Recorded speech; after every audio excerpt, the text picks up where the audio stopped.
मेनू दिखाओ। उपन्यास ऑनलाइन पूरा पढ़े। उपन्यास बिन। उपन्यास ड्रैगन प्रिंस युआन अध्याय 111 ग्रे लबादे वाला बूढ़ा आदमी। गुणा प्रिय पाठकों, अधिक अध्यायों के अनुवाद में हमारी टीम की सहायता के लिए यहाँ दान करें। URL dragon Prince Yuan C 111 grey लबादे वाला बूढ़ा आदमी। पब फ्यूचर द्वारा विज्ञापन। राजा क्यूई के विद्रोह को अंततः दबा दिया गया था। इस परिणाम की खबर ने पूरे महान झोउ साम्राज्य को हिलाकर रख दिया, जिससे विभिन्न गुट अचंभित रह गए। किसी ने भी नहीं सोचा था कि अजय राजा क्यूई का ऐसा हश्र होगा। ये तो पता ही होगा कि शाही परिवार पहले राजा क्यू के लिए कुछ भी करने में असमर्थ था। अगर ऐसा नहीं होता तो शाही परिवार राजा क्यू को इतना शक्तिशाली होते हुए बर्दाश्त नहीं कर पाता। हालांकि युद्ध के दौरान शाही परिवार द्वारा प्रदर्शित शक्ति ने सभी को चकित कर दिया। आश्चर्य में विभिन्न गुटों को यह एहसास होने लगा कि कमजोर होता शाही वंश वास्तव में उतना कमजोर नहीं था जितना उन्होंने सोचा था। जैसा कि कहावत है, कुपोषित ऊंट भी घोड़े से बड़ा होता है। एक समय में टाइटन जैसी इकाई ग्रेट झोउ शाही वंश को इतनी सारी असफलताओं का सामना करने के बाद भी कम करके नहीं आंका जाना चाहिए। इस प्रकार जो गुट मूल रूप से स्थिति का लाभ उठाने की योजना बना रहे थे, उनके पास अपने तैयार पंजे वापस खींचने के अलावा कोई विकल्प नहीं था, क्योंकि उन्हें डर था कि कहीं कोई उनकी झलक न देख ले। हर कोई जानता था कि कैंसेग्रस्त राजा क्यूई को खत्म करने के बाद शाही वंश जल्द ही महान झोउ साम्राज्य में अपना अधिकार वापस पा लेगा। जो भी गुट उन्हें चुनौती देने की हिम्मत करेगा, उसका अंत राजा क्यूई जैसा ही होगा। इसलिए कुछ समय के लिए महान झोउ साम्राज्य में माहौल काफी बेहतर हो गया था। कोई भी राजा के आदेश के खिलाफ जाने की हिम्मत नहीं कर रहा था। उन्हें डर था कि वे शाही परिवार का अगला निशाना बन सकते हैं। पूरे 1 महीने तक बेहोश। शाही महल के भीतर एक निश्चित प्रांगण में सैकड़ों फूल खिले हुए थे। जहां झोउ युआन एक पत्थर की कुर्सी पर बैठा था, उसका चेहरा विलाप से भरा हुआ था। राजा क्यू के विद्रोह को दबाए हुए पूरा 1 महीना हो गया था। वह सारा समय बेहोशी की हालत में बिताता रहा, आज तक नहीं जागा। ये स्पष्टता सिल्वर शैडो को नियंत्रित करने के लिए अपनी आत्मा को बलपूर्वक मजबूत करने की कीमत थी। ये पहले से ही बहुत भाग्यशाली है। यदि आपने प्राइमल कैस्ट डिवाइन ग्रिंडस्टोन विजुअलाइजेशन विधि का अभ्यास नहीं किया होता, जो आपकी आत्मा को सामान्य से बहुत अधिक कठोर बनाती है, तो मुझे डर है कि यह 1 महीने के लिए बेहोश होने का मामला नहीं होगा, बल्कि हमेशा के लिए होगा। झोउ युआन के पीछे से एक नीरस आवाज प्रसारित हुई। झोउ युआन ने अजीब तरह से मुस्कुराया और अपना सिर घुमाया और याओयाओ को चलते हुए देखा। हरे रंग के कपड़ों में लिपटी युवती का पतला शरीर हमेशा से कहीं ज्यादा खूबसूरत लग रहा था। याओयाओ ने सीधे झोउ युआन को देखा और गंभीरता से कहा, मैं आपको सलाह देता हूं कि भविष्य में इस पद्धति का उपयोग न करें। आपकी आत्मा अभी भी सिल्वर शैडो को नियंत्रित करने के लिए बहुत कमजोर है। यदि आप खुद को मजबूर करते रहेंगे तो आपकी आत्मा को पूरी तरह से नुकसान पहुंच सकता है, ऐसी स्थिति जो वास्तव में बहुत ही अयोग्य होगी। पब फ्यूचर द्वारा विज्ञापन। झोउ युआन याओयाओ की गंभीरता को समझ सकता था और जानता था कि वह उसके लिए चिंता दिखा रही थी। उसने मुस्कुराया और सिर हिलाया। चिंता मत करो, ये केवल अंतिम उपाय होगा। आखिरकार पिछली लड़ाई बहुत महत्वपूर्ण थी। अगर उसने सिल्वर शैडो की शक्ति उधार नहीं ली होती तो राजा क्यूई का पक्ष पूरी तरह से उन पर हावी हो जाता। अगर ऐसा हुआ तो सबसे पहले जो लोग टूटेंगे वे ही होंगे। ऐसा परिणाम अकल्पनीय था। संभावना थी कि शाही वंश का नाश हो जाएगा। झोउ युआन ऐसा कभी नहीं होने देगा। इसलिए अत्यधिक जोखिम के बारे में जानते हुए भी वह सिल्वर शैडो का उपयोग करने के लिए बाध्य था। आखिरकार महान झोउ साम्राज्य के राजकुमार के रूप में उन्हें कुछ जिम्मेदारियां निभानी थीं। हालांकि यह सब बुरी खबर नहीं है। ऐसा लगता है कि मैं मध्य क्यूई पोषण चरण में चढ़ गया हूं। झोउ युआन मुस्कुराया। जैसे ही उसने अपना हाथ बढ़ाया, कोई भी उसकी हथेली के केंद्र से गहरे सुनहरे रंग की उत्पत्ति क्यूई को उठता हुआ देख सकता था। करीब से निरीक्षण करने पर उत्पत्ति क्यूई के भीतर अजीब रक्त लाल धागे दिखाई दे रहे थे। याओयाओ ने सहजता से कहा, मध्य क्यूई पोषण चरण। क्या आप इस स्तर तक गिरने के बाद अल्फा ओरिजिन को मारने में सक्षम होने से प्रतिबंधित महसूस करते हैं? झोउ युआन ने अपना सिर हिलाने से पहले कुछ देर तक सोचा। यह सच है कि सिल्वर शैडो की शक्ति उधार लेने से मैं बहुत शक्तिशाली हो गया, लेकिन ऐसी शक्ति अंततः मेरी अपनी नहीं है। इसलिए चिंता मत करो, मैं ऐसी बाहरी शक्ति के नशे में नहीं रहूंगा और खुद को भटकने नहीं दूंगा। उसने अपनी हथेली पर उभरी हुई गहरे सुनहरे रंग की जेनेसिस क्यूई को लहराते हुए मुस्कुराते हुए कहा, यह वह शक्ति है जो वास्तव में मेरी है। यह अभी बहुत कमजोर हो सकती है, लेकिन मुझे विश्वास है कि एक दिन ऐसा आएगा जब यह बहुत मजबूत हो जाएगी। याओयाओ की बर्फ जैसी सफेद थोड़ी ने सिर हिलाया और उसके सुंदर चेहरे पर प्रशंसा के भाव उभर आए। वह झोउ युआन की मानसिकता से संतुष्ट थी। अगर उसने अपने दिल को बहने दिया तो उसकी साधना यात्रा में बहुत बड़ी समस्याएं आएंगी। दोनों कुछ देर तक बातें करते रहे, तभी याओयाओ को अचानक कुछ याद आया। चूंकि तुम जाग गए हो इसलिए तुम्हें सू यूवेई से मिलने जाना चाहिए। लगता है कि उसे कुछ परेशानी हुई है। यूवेई, क्या हुआ? क्या यह उस दिन किए गए हमले का नतीजा है? झो युआन ने घबराकर जल्दी से पूछा। वह जानता था कि सू यूवेई ने एक अज्ञात शक्ति उधार ली थी और अपनी तलवार से एक ही वार में लिन नियान को मार डाला था। ये स्पष्ट था कि ऐसी शक्ति सू यूवेई की नहीं थी। याओ याओ ने समझाना शुरू किया, उसने जो वार किया वह उसके शरीर में लगी यांगमिंग तलवार से होना चाहिए। वह कुछ दिनों तक बेहोश रही, लेकिन कुछ समय पहले ही वह किसी तरह होश में आ गई थी और उसके बाद कोई खास असर नहीं हुआ। झो युआन ने राहत की सांस ली और फिर उलझन में पड़कर पूछा, तो फिर परेशानी क्या है? याओ याओ ने सुस्त टुनटुन को धीरे से सहलाते हुए कहा, जाओ और देखो। पब फ्यूचर द्वारा विज्ञापन। झो युआन कुछ हद तक हैरान था, लेकिन फिर भी उसने स्वीकृति में सिर हिलाया। आखिरकार वह सू यूवेई से मिलने की योजना बना रहा था ताकि उसे धन्यवाद दे सके, क्योंकि उसने महान झोउ साम्राज्य के लिए इतनी बड़ी सेवा की थी। इन विचारों को ध्यान में रखते हुए झो युआन ने अब और देरी न करने का फैसला किया। याओ याओ को अलविदा कहने के बाद वह शाही महल से निकलकर सीधे सू यूवेई के निवास की ओर चल पड़ा। शहर के दक्षिण में एक साफ सुथरा प्रांगण के बाहर झो युआन ने आंगन के दरवाजे पर दस्तक दी और कुछ देर तक इंतजार किया, फिर जल्दी जल्दी आते कदमों की धीमी आवाज सुनी। दरवाजा खुला और एक खूबसूरत चेहरे पर चमकीली सुंदर आंखों की जोड़ी दिखाई दी, जो गुस्से या खुशी से परे खूबसूरत थी। ये सू यूवेई था। जब उसने दरवाजे के बाहर झो युआन को देखा तो वह पहले तो दंग रह गई, फिर खुशी और आश्चर्य उसकी आंखों में भर गया। महाराज, आप जाग गए हैं। झो युआन मुस्कुराया और सिर हिलाया। उसने सू यूवेई की जीवंत और ऊर्जावान उपस्थिति को देखकर राहत की सांस ली, फिर उसने कहा, बड़ी बहन याओ याओ कहती है कि तुम्हें थोड़ी परेशानी का सामना करना पड़ा है। बस मुझे बताओ कि क्या तुम्हें कोई बात परेशान कर रही है? महान झोउ साम्राज्य में ऐसी कोई समस्या नहीं है जिसे मैं हल न कर सकूं। झो युआन ने अपनी छाती पीटकर मुस्कुराया। कौन उम्मीद कर सकता था कि यह सुनकर सू यूवेई उदास हो जाएगी और आह भरेगी। मुझे डर है कि महाराज मेरी मदद नहीं कर पाएंगे। झो युआन ने अपना सिर खुजलाया, पूरी तरह से हैरान। वर्तमान महान झोउ साम्राज्य में शाही परिवार को नाराज करने वाला कोई भी मूर्ख नहीं होना चाहिए, है ना? महाराज, कृपया पहले अंदर आइए। सू यूवेई के थोड़े सिकुड़े हुए लाल होठों से एक हल्की सी हंसी निकली जब उसने दरवाजा खोला और झो युआन को अंदर आने दिया। जब वे पीछे के आंगन में दाखिल हुए तो उसने एक छोटे से पक्के रास्ते से रास्ता दिखाया। पीछे के आंगन में दो आराम कुर्सी थी जिन पर दो बुजुर्ग आदमी आराम से लेटे हुए थे। उनमें से एक सू यूवेई के दादा थे, जो झो युआन के बहुत परिचित व्यक्ति थे। उन्हें देखकर पूर्व ने एक दयालु अभिवादन किया, जिसका झो युआन ने मुस्कुराकर जवाब दिया। इसके बाद उसने ग्रे लबादे में दूसरे बुजुर्ग व्यक्ति की ओर अपनी नजर डाली। इस बूढ़े आदमी के इर्द गिर्द कोई जेनेसिस क्यूई उतार चढ़ाव नहीं था, लेकिन जब झो युआन ने उसे देखा तो उसकी आत्मा से एक चुभने वाला दर्द प्रसारित हुआ। उसकी आत्मा कांप उठी, जिसने झो युआन को एक भयंकर चेतावनी दी। ये स्पष्ट था कि यह साधारण सा दिखने वाला बूढ़ा आदमी असल में साधारण नहीं था। झो युआन के दिल में सदमा और डर भर गया। महान झोउ साम्राज्य में ऐसा भयानक शक्तिशाली व्यक्ति कब प्रकट हुआ था? उसके अनुमान के अनुसार झोउ किंग भी भूरे रंग के इस रहस्यमय बूढ़े व्यक्ति की तुलना में कुछ भी नहीं था। जबकि झो युआन की अभिव्यक्ति गंभीर हो गई। भूरे रंग के लिबादे वाले बूढ़े व्यक्ति ने आलस से अपना सिर उठाया। उसकी धुंधली आंखों ने झो युआन पर एक नजर डाली और फिर सू यूवेई की ओर मुड़ गया। जैसे ही उसने सुस्ती से हाथ बढ़ाया और आह भरी। छोटी लड़की, क्या इस बच्चे की वजह से तुम इस बूढ़े आदमी के साथ जाने को तैयार नहीं हो? पब फ्यूचर द्वारा विज्ञापन। संपर्क टॉस साइट मैप दान करें। मेनू दिखाओ। उपन्यास ऑनलाइन पूरा पढ़े। उपन्यास बिन। उपन्यास ड्रैगन प्रिंस युआन अध्याय 112 सू यूवेई का भाग्य। गुणा प्रिय पाठकों, अधिक अध्यायों के अनुवाद में हमारी टीम की सहायता के लिए यहां दान करें। URL dragon Prince Yuan C 112 सू यूवेई का भाग्य। पब फ्यूचर द्वारा विज्ञापन। आंगन में झो युआन ने अपने सामने भूरे रंग के वस्त्र पहने बूढ़े व्यक्ति को सतर्कता से देखा। हालांकि उसके शरीर से कोई उत्पत्ति क्यूई की लहरें नहीं थीं, लेकिन वह स्पष्ट रूप से समझ गया कि ऐसा इसलिए था क्योंकि बूढ़े व्यक्ति की उत्पत्ति क्यूई पूरी तरह से छिपी हुई थी। भूरे वस्त्र पहने वह बूढ़ा व्यक्ति स्पष्टतः एक अथाह गहराई वाला व्यक्ति था, जिसकी शक्ति संभवतः अल्फा ओरिजिन चरण से भी अधिक थी। बड़े साहब, झो युआन ने अपनी मुठ्ठियां आपस में बांध ली। उसके चेहरे पर सम्मान का भाव था। जैसे ही उसने सू यूवेई की ओर एक नजर डाली और कहा, क्या मैं पूछ सकता हूं कि बड़े साहब यूवेई से क्या चाहते हैं? भूरे वस्त्र पहने बूढ़े व्यक्ति ने उदासीनता से मुस्कुराते हुए उत्तर दिया, मैं उसे यहां से ले जाने की योजना बना रहा हूं। ऐसी जगह पर केवल उसकी प्रतिभा बर्बाद होगी। उसे यहां अपना समय बर्बाद नहीं करना चाहिए। झो युआन बूढ़े आदमी की बातों से अचंभित रह गया।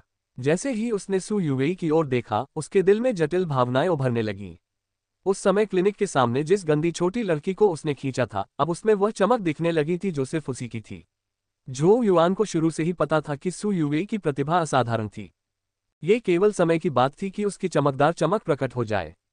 सु युवेई की प्रतिभा को देखते हुए यदि वह किसी अन्य परिवार में पैदा हुई होती और उसे पहले साधना के संपर्क में आने का मौका मिला होता, तो वह बहुत पहले ही एक देवी बन गई होती जिसे अनगिनत प्रतिभाशाली लोग केवल आदर्श मान सकते थे। जबकि उसके जैसे छोटे साम्राज्य का राजकुमार संभवतः उसकी एक नज़र भी अपनी ओर आकर्षित करने में असमर्थ होगा। झो युआन ने अपने दिल में आह भरी, उसने थोड़ा सिर हिलाया और कहा, बड़े लोगों द्वारा इतना उच्च माना जाना युवेई का सौभाग्य है। ये वास्तव में वैसा ही था जैसा इस भूरे वस्त्रधारी बुजुर्ग ने कहा था। सु युवेई की प्रतिभा उस कीमती मोती के समान थी जिसे अगर वह महान झो साम्राज्य में रहती तो धूल में मिल जाता। फीनिक्स को चीनी छत्र वृक्ष के ऊपर बैठाया जाना चाहिए, न कि किसी मृत वृक्ष के ऊपर। झो युआन सु युवेई के लिए वास्तव में खुश था। पब फ्यूचर द्वारा विज्ञापन। भूरे वस्त्र पहने बुजुर्ग ने हंसते हुए कहा, लेकिन वह बहुत इच्छुक नहीं है। झो युआन हैरान रह गया। जब उसने सु युवेई की ओर देखा तो उसने उसकी नजरें चुरा ली। उसका छोटा सा मुंह थोड़ा सा ऊपर उठा और उसने कहा, मैंने यह नहीं कहा कि मैं ऐसा नहीं करूंगी। भूरे वस्त्र पहने बुजुर्ग ने सिर हिलाया, लेकिन उसकी एक शर्त है। उसने झो युआन को घूरते हुए कहा, वह चाहती है कि मैं तुम्हें भी साथ ले जाऊं। झो युआन ने एक कड़वी हंसी निकाली। उसे अब तक कैसे अंदाजा नहीं था कि सु युवेई को भी एहसास हो गया था कि भूरे रंग की पोशाक पहने बूढ़ा आदमी कितना अथाह शक्तिशाली था। अगर वह भी उसके साथ आ सके तो यह उसके लिए एक आशीर्वाद होगा। भूरे वस्त्र पहने बुजुर्ग ने थोड़ा मुस्कुराया, उसकी नज़र झो युआन पर घूम रही थी और उसने कहा, सच कहूं तो तुम भी कोई साधारण व्यक्ति नहीं हो। एक बार पवित्र ड्रैगन आशीर्वाद प्राप्त करने के बाद तुम्हारी प्रतिभा संभवतः इतनी दयनीय नहीं हो सकती। हालांकि हो सकता है कि मेरी शिक्षाएं आपके लिए उपयुक्त न हो। ये सुनते ही सु युवेई घबरा गई। क्यों? महामहिम की प्रतिभा मेरी प्रतिभा से कम नहीं है। भूरे वस्त्र पहने बुजुर्ग की धुंधली आंखें गहरी चमकती हुई लग रही थीं। उनकी नज़र झो युआन पर टिकी हुई थी और उन्होंने धीरे से कहा, मैं उसके शरीर से एक अत्यंत शक्तिशाली उपस्थिति के अवशेषों को महसूस कर सकता हूँ। इसलिए वह संभवतः अपने भाग्य का सामना कर चुका है और मेरे लिए हस्तक्षेप करना अनुचित है। झो युआन अंदर से थोड़ा चौंक गया। क्या बूढ़े आदमी ने जिस शक्तिशाली उपस्थिति की बात की थी वह मास्टर कैंग युआन हो सकता है? झो युआन को उम्मीद नहीं थी कि बूढ़ा आदमी पूरे 1 साल बाद भी इसे महसूस कर पाएगा। ऐसा लगता है कि यह बुजुर्ग वाकई अकल्पनीय शक्ति था। सु युवेई ने दांत पीसते हुए कहा, यदि आप महामहिम को साथ नहीं लाएंगे तो मैं भी नहीं जाऊंगी। भूरे वस्त्र पहने बूढ़े व्यक्ति ने हंसते हुए सु युवेई की ओर इशारा किया और कहा, छोटी लड़की, तुम सच में नहीं जानती कि तुम कितनी भाग्यशाली हो। क्या तुम जानती हो कि मैं कौन हूँ? क्या तुम जानती हो कि इस दुनिया में कितने प्रतिभाशाली लोग मेरा अनुसरण करना चाहते हैं? सु युवेई ने बूढ़े व्यक्ति की ओर झुककर गंभीरता से उत्तर दिया, मैं समझता हूं कि मेरे लिए ये सौभाग्य की बात है कि मुझे बड़े साहब का अनुग्रह प्राप्त हुआ, लेकिन बड़े साहब केवल इसलिए वर्तमान मुझसे मिल पाए क्योंकि उनके महामहिम ने एक बार मेरी मदद की थी। यदि उनके महामहिम न होते तो मैं वह नहीं होता जो मैं अब हूं। शायद अगर उसके दादा को बीमारी का इलाज न मिला होता तो अनाथ बच्ची धीरे धीरे ठंड में मौत के आगोश में समा जाती। भूरे वस्त्र पहने बूढ़ा आदमी थोड़ा अचंभित हुआ और धीरे धीरे अपनी दाढ़ी को सहलाने लगा। झो युआन ने धीरे से आह भरी। उसने सु युवेई की ओर मुस्कुराते हुए उसके कोमल कंधों पर हाथ रखा और कोमल स्वर में कहा, युवेई, मैं जानता हूं कि तुम उस समय तुम्हारी मदद करने के लिए मेरी बहुत आभारी हो। हालांकि ये तुम्हें अपने पक्ष में बांधने के लिए नहीं था। मैं तुम्हें अपना सबसे अच्छा दोस्त मानता हूं, इसलिए मुझे उम्मीद है कि तुम बेहतर साधना परिस्थितियां प्राप्त करने में सक्षम हो सकोगी।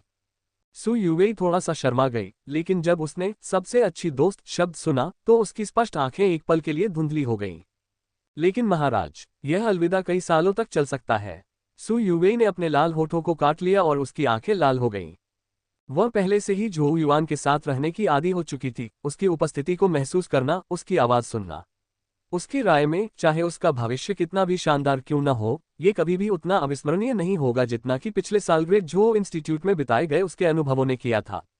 अगर वे अलग हो भी गए तो भी उसे नहीं पता कि वे फिर कब मिलेंगे। इस विचार से आमतौर पर कठोर रहने वाले सु युवेई को भी कुछ दुख हुआ। झो युआन ने मुस्कुराते हुए हाथ बढ़ाया और युवती की लंबी पलकों पर चमकती हुई बूंदों को धीरे से पोंछा। चिंता मत करो, मेरा विश्वास करो, हम निश्चित रूप से फिर मिलेंगे। वह कुछ देर के लिए रुका और फिर हंसने लगा। मुझे बस यही चिंता है कि जब वह समय आएगा तो तुम बहुत ज्यादा असाधारण हो जाओगे और महसूस करोगे कि एक छोटे से सुदूर इलाके के राजकुमार को जानना अपमानजनक होगा। सु युवेई के आंसू मुस्कुराहट में बदल गए और उसने धीरे से कहा, महाराज, मेरी नज़र में सबसे अद्भुत जगह भी ग्रेट झोउ इंस्टीट्यूट की तुलना नहीं कर सकती, यहाँ तक कि सबसे अद्भुत प्रतिभाएं भी आपकी बराबरी नहीं कर सकती। ये सुनकर भूरे वस्त्र पहने बूढ़े व्यक्ति ने आंखें घुमाते हुए कहा, बेटी, तुमने बहुत कम देखा है। ये बच्चा उतना अच्छा नहीं है जितना तुमने वर्णन किया है। पब फ्यूचर द्वारा विज्ञापन। हालांकि सु युवेई ने उस पर कोई ध्यान नहीं दिया। महाराज, क्या आप भविष्य में मेरी तलाश में आएंगे? सु युवेई ने झोउ युआन को देखा, उसकी नम आंखें प्रत्याशा से भरी हुई थीं। मैं जरूर करूंगा, मैं जरूर करूंगा, झोउ युआन ने गंभीरता से उत्तर दिया। सु युवेई भी उसके दिल में बहुत महत्वपूर्ण स्थान रखती थी। अगर मौका मिला तो वह निश्चित रूप से उससे मिलने जाएगा और देखेगा कि वह कैसी है। सु युवेई ने हल्की मुस्कान दिखाए, उसका मुस्कुराता हुआ चेहरा लालित्य से भरा हुआ था, जिसमें चमकीली सुंदरता की झलक थी।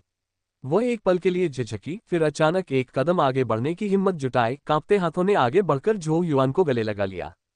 अचानक उसके गले में आई गर्म और सुगंधित कोमलता ने झोउ युआन को कुछ देर के लिए स्तब्ध कर दिया। वह सु युवेई के दिल में उनके जाने पर होने वाली उदासी को महसूस कर सकता था, और इसलिए उसने भी हाथ बढ़ाकर उसकी पीठ थपथपाए, उसे सांत्वना दी। सु युवेई बहुत जल्दी झोउ युआन की बाहों से भाग गई, उसका छोटा सा चेहरा चुकंदर की तरह लाल हो गया और वह कमरे में छिप गई। अचानक से नरमी की कमी ने झोउ युआन को थोड़ा निराश और हताश महसूस कराया। उनके अलग होने का दुख भी उसके दिल में भर गया था।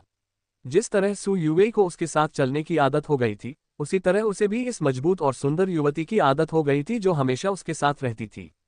खांसी। भूरे रंग की पोशाक पहने बूढ़े व्यक्ति ने खांसते हुए कहा, ऐसा लग रहा था कि वह बुरे मूड में है। उसने झोउ युआन को देखा और फिर आह भरी। बच्चे, आखिरकार मुझे अभी भी छोटी लड़की को मनाने के लिए तुम्हें धन्यवाद देना है। हालांकि वह वास्तव में इसे स्वीकार नहीं करना चाहता था, लेकिन भूरे रंग के लिबादे वाले बुजुर्ग को पता था कि अगर झोउ युआन ने उसकी स्वीकृति नहीं दी होती तो जिद्दी छोटी लड़की वास्तव में उसके साथ नहीं जाती। झोउ युआन मुस्कुराया, ग्रे रंग के वस्त्र पहने बूढ़े व्यक्ति की ओर अपनी मुठ्ठियां बांधी और कहा, मुझे आशा है कि भविष्य में वह बूढ़ा व्यक्ति उसकी अच्छी देखभाल करेगा। इस बारे में तुम्हें चिंता करने की जरूरत नहीं है। कोई भी व्यक्ति मेरे पीछे नहीं आ सकता, क्योंकि जब किसी को चुनने की बात आती है तो मैं बहुत ही उतावला हो जाता हूँ। चूंकि मैंने अपना चुनाव कर लिया है, इसलिए मैं स्वाभाविक रूप से अपना सब कुछ दे दूंगा। ग्रे रंग के वस्त्र पहने बुजुर्ग ने आगे बोलने से पहले झोउ युआन की ओर देखा, क्या तुम निराश हो कि मैं तुम्हें साथ नहीं ला रहा हूँ? झोउ युआन ने केवल ठहाका लगाया। बड़े साहब ने पहले ही कहा है कि हर व्यक्ति का अपना भाग्य होता है। अगर मैं आपकी बात नहीं मानूंगा तो भी भविष्य में मैं एक साधारण व्यक्ति बनकर नहीं रहूंगा। यह अहंकार नहीं था, वह पैट्रिक ड्रैगन शास्त्र की साधना कर रहा था और यहाँ तक कि प्राइमल कैस्ट डिवाइन ग्रिंडस्टोन विजुअलाइजेशन विधि का अभ्यास भी कर रहा था। हालांकि वह नहीं जानता था कि यह ग्रे रंग का बुजुर्ग कहाँ से आया था, लेकिन उसका मानना था कि जब तक वह अपने पास मौजूद चीजों पर महारत हासिल कर लेता है, तब तक वह स्वाभाविक रूप से इस दुनिया में भी ऊंचा खड़ा रहेगा। ओह, तुममें थोड़ी हिम्मत तो है। भूरे रंग की पोशाक पहने बूढ़ा आदमी हंसा, अब झोउ युआन की थोड़ी प्रशंसा में। पहले वाले ने एक पल के लिए सोचा और फिर बोला, मुझे तुम्हारा एहसान चुकाना पसंद नहीं है। चूंकि तुमने मेरी मदद की है, इसलिए मैं इस बार तुम्हारी मदद करूंगा। मेरे पास तुम्हें सिखाने के लिए कुछ नहीं है, लेकिन फिर भी मैं तुम्हें कुछ संकेत दे सकता हूँ।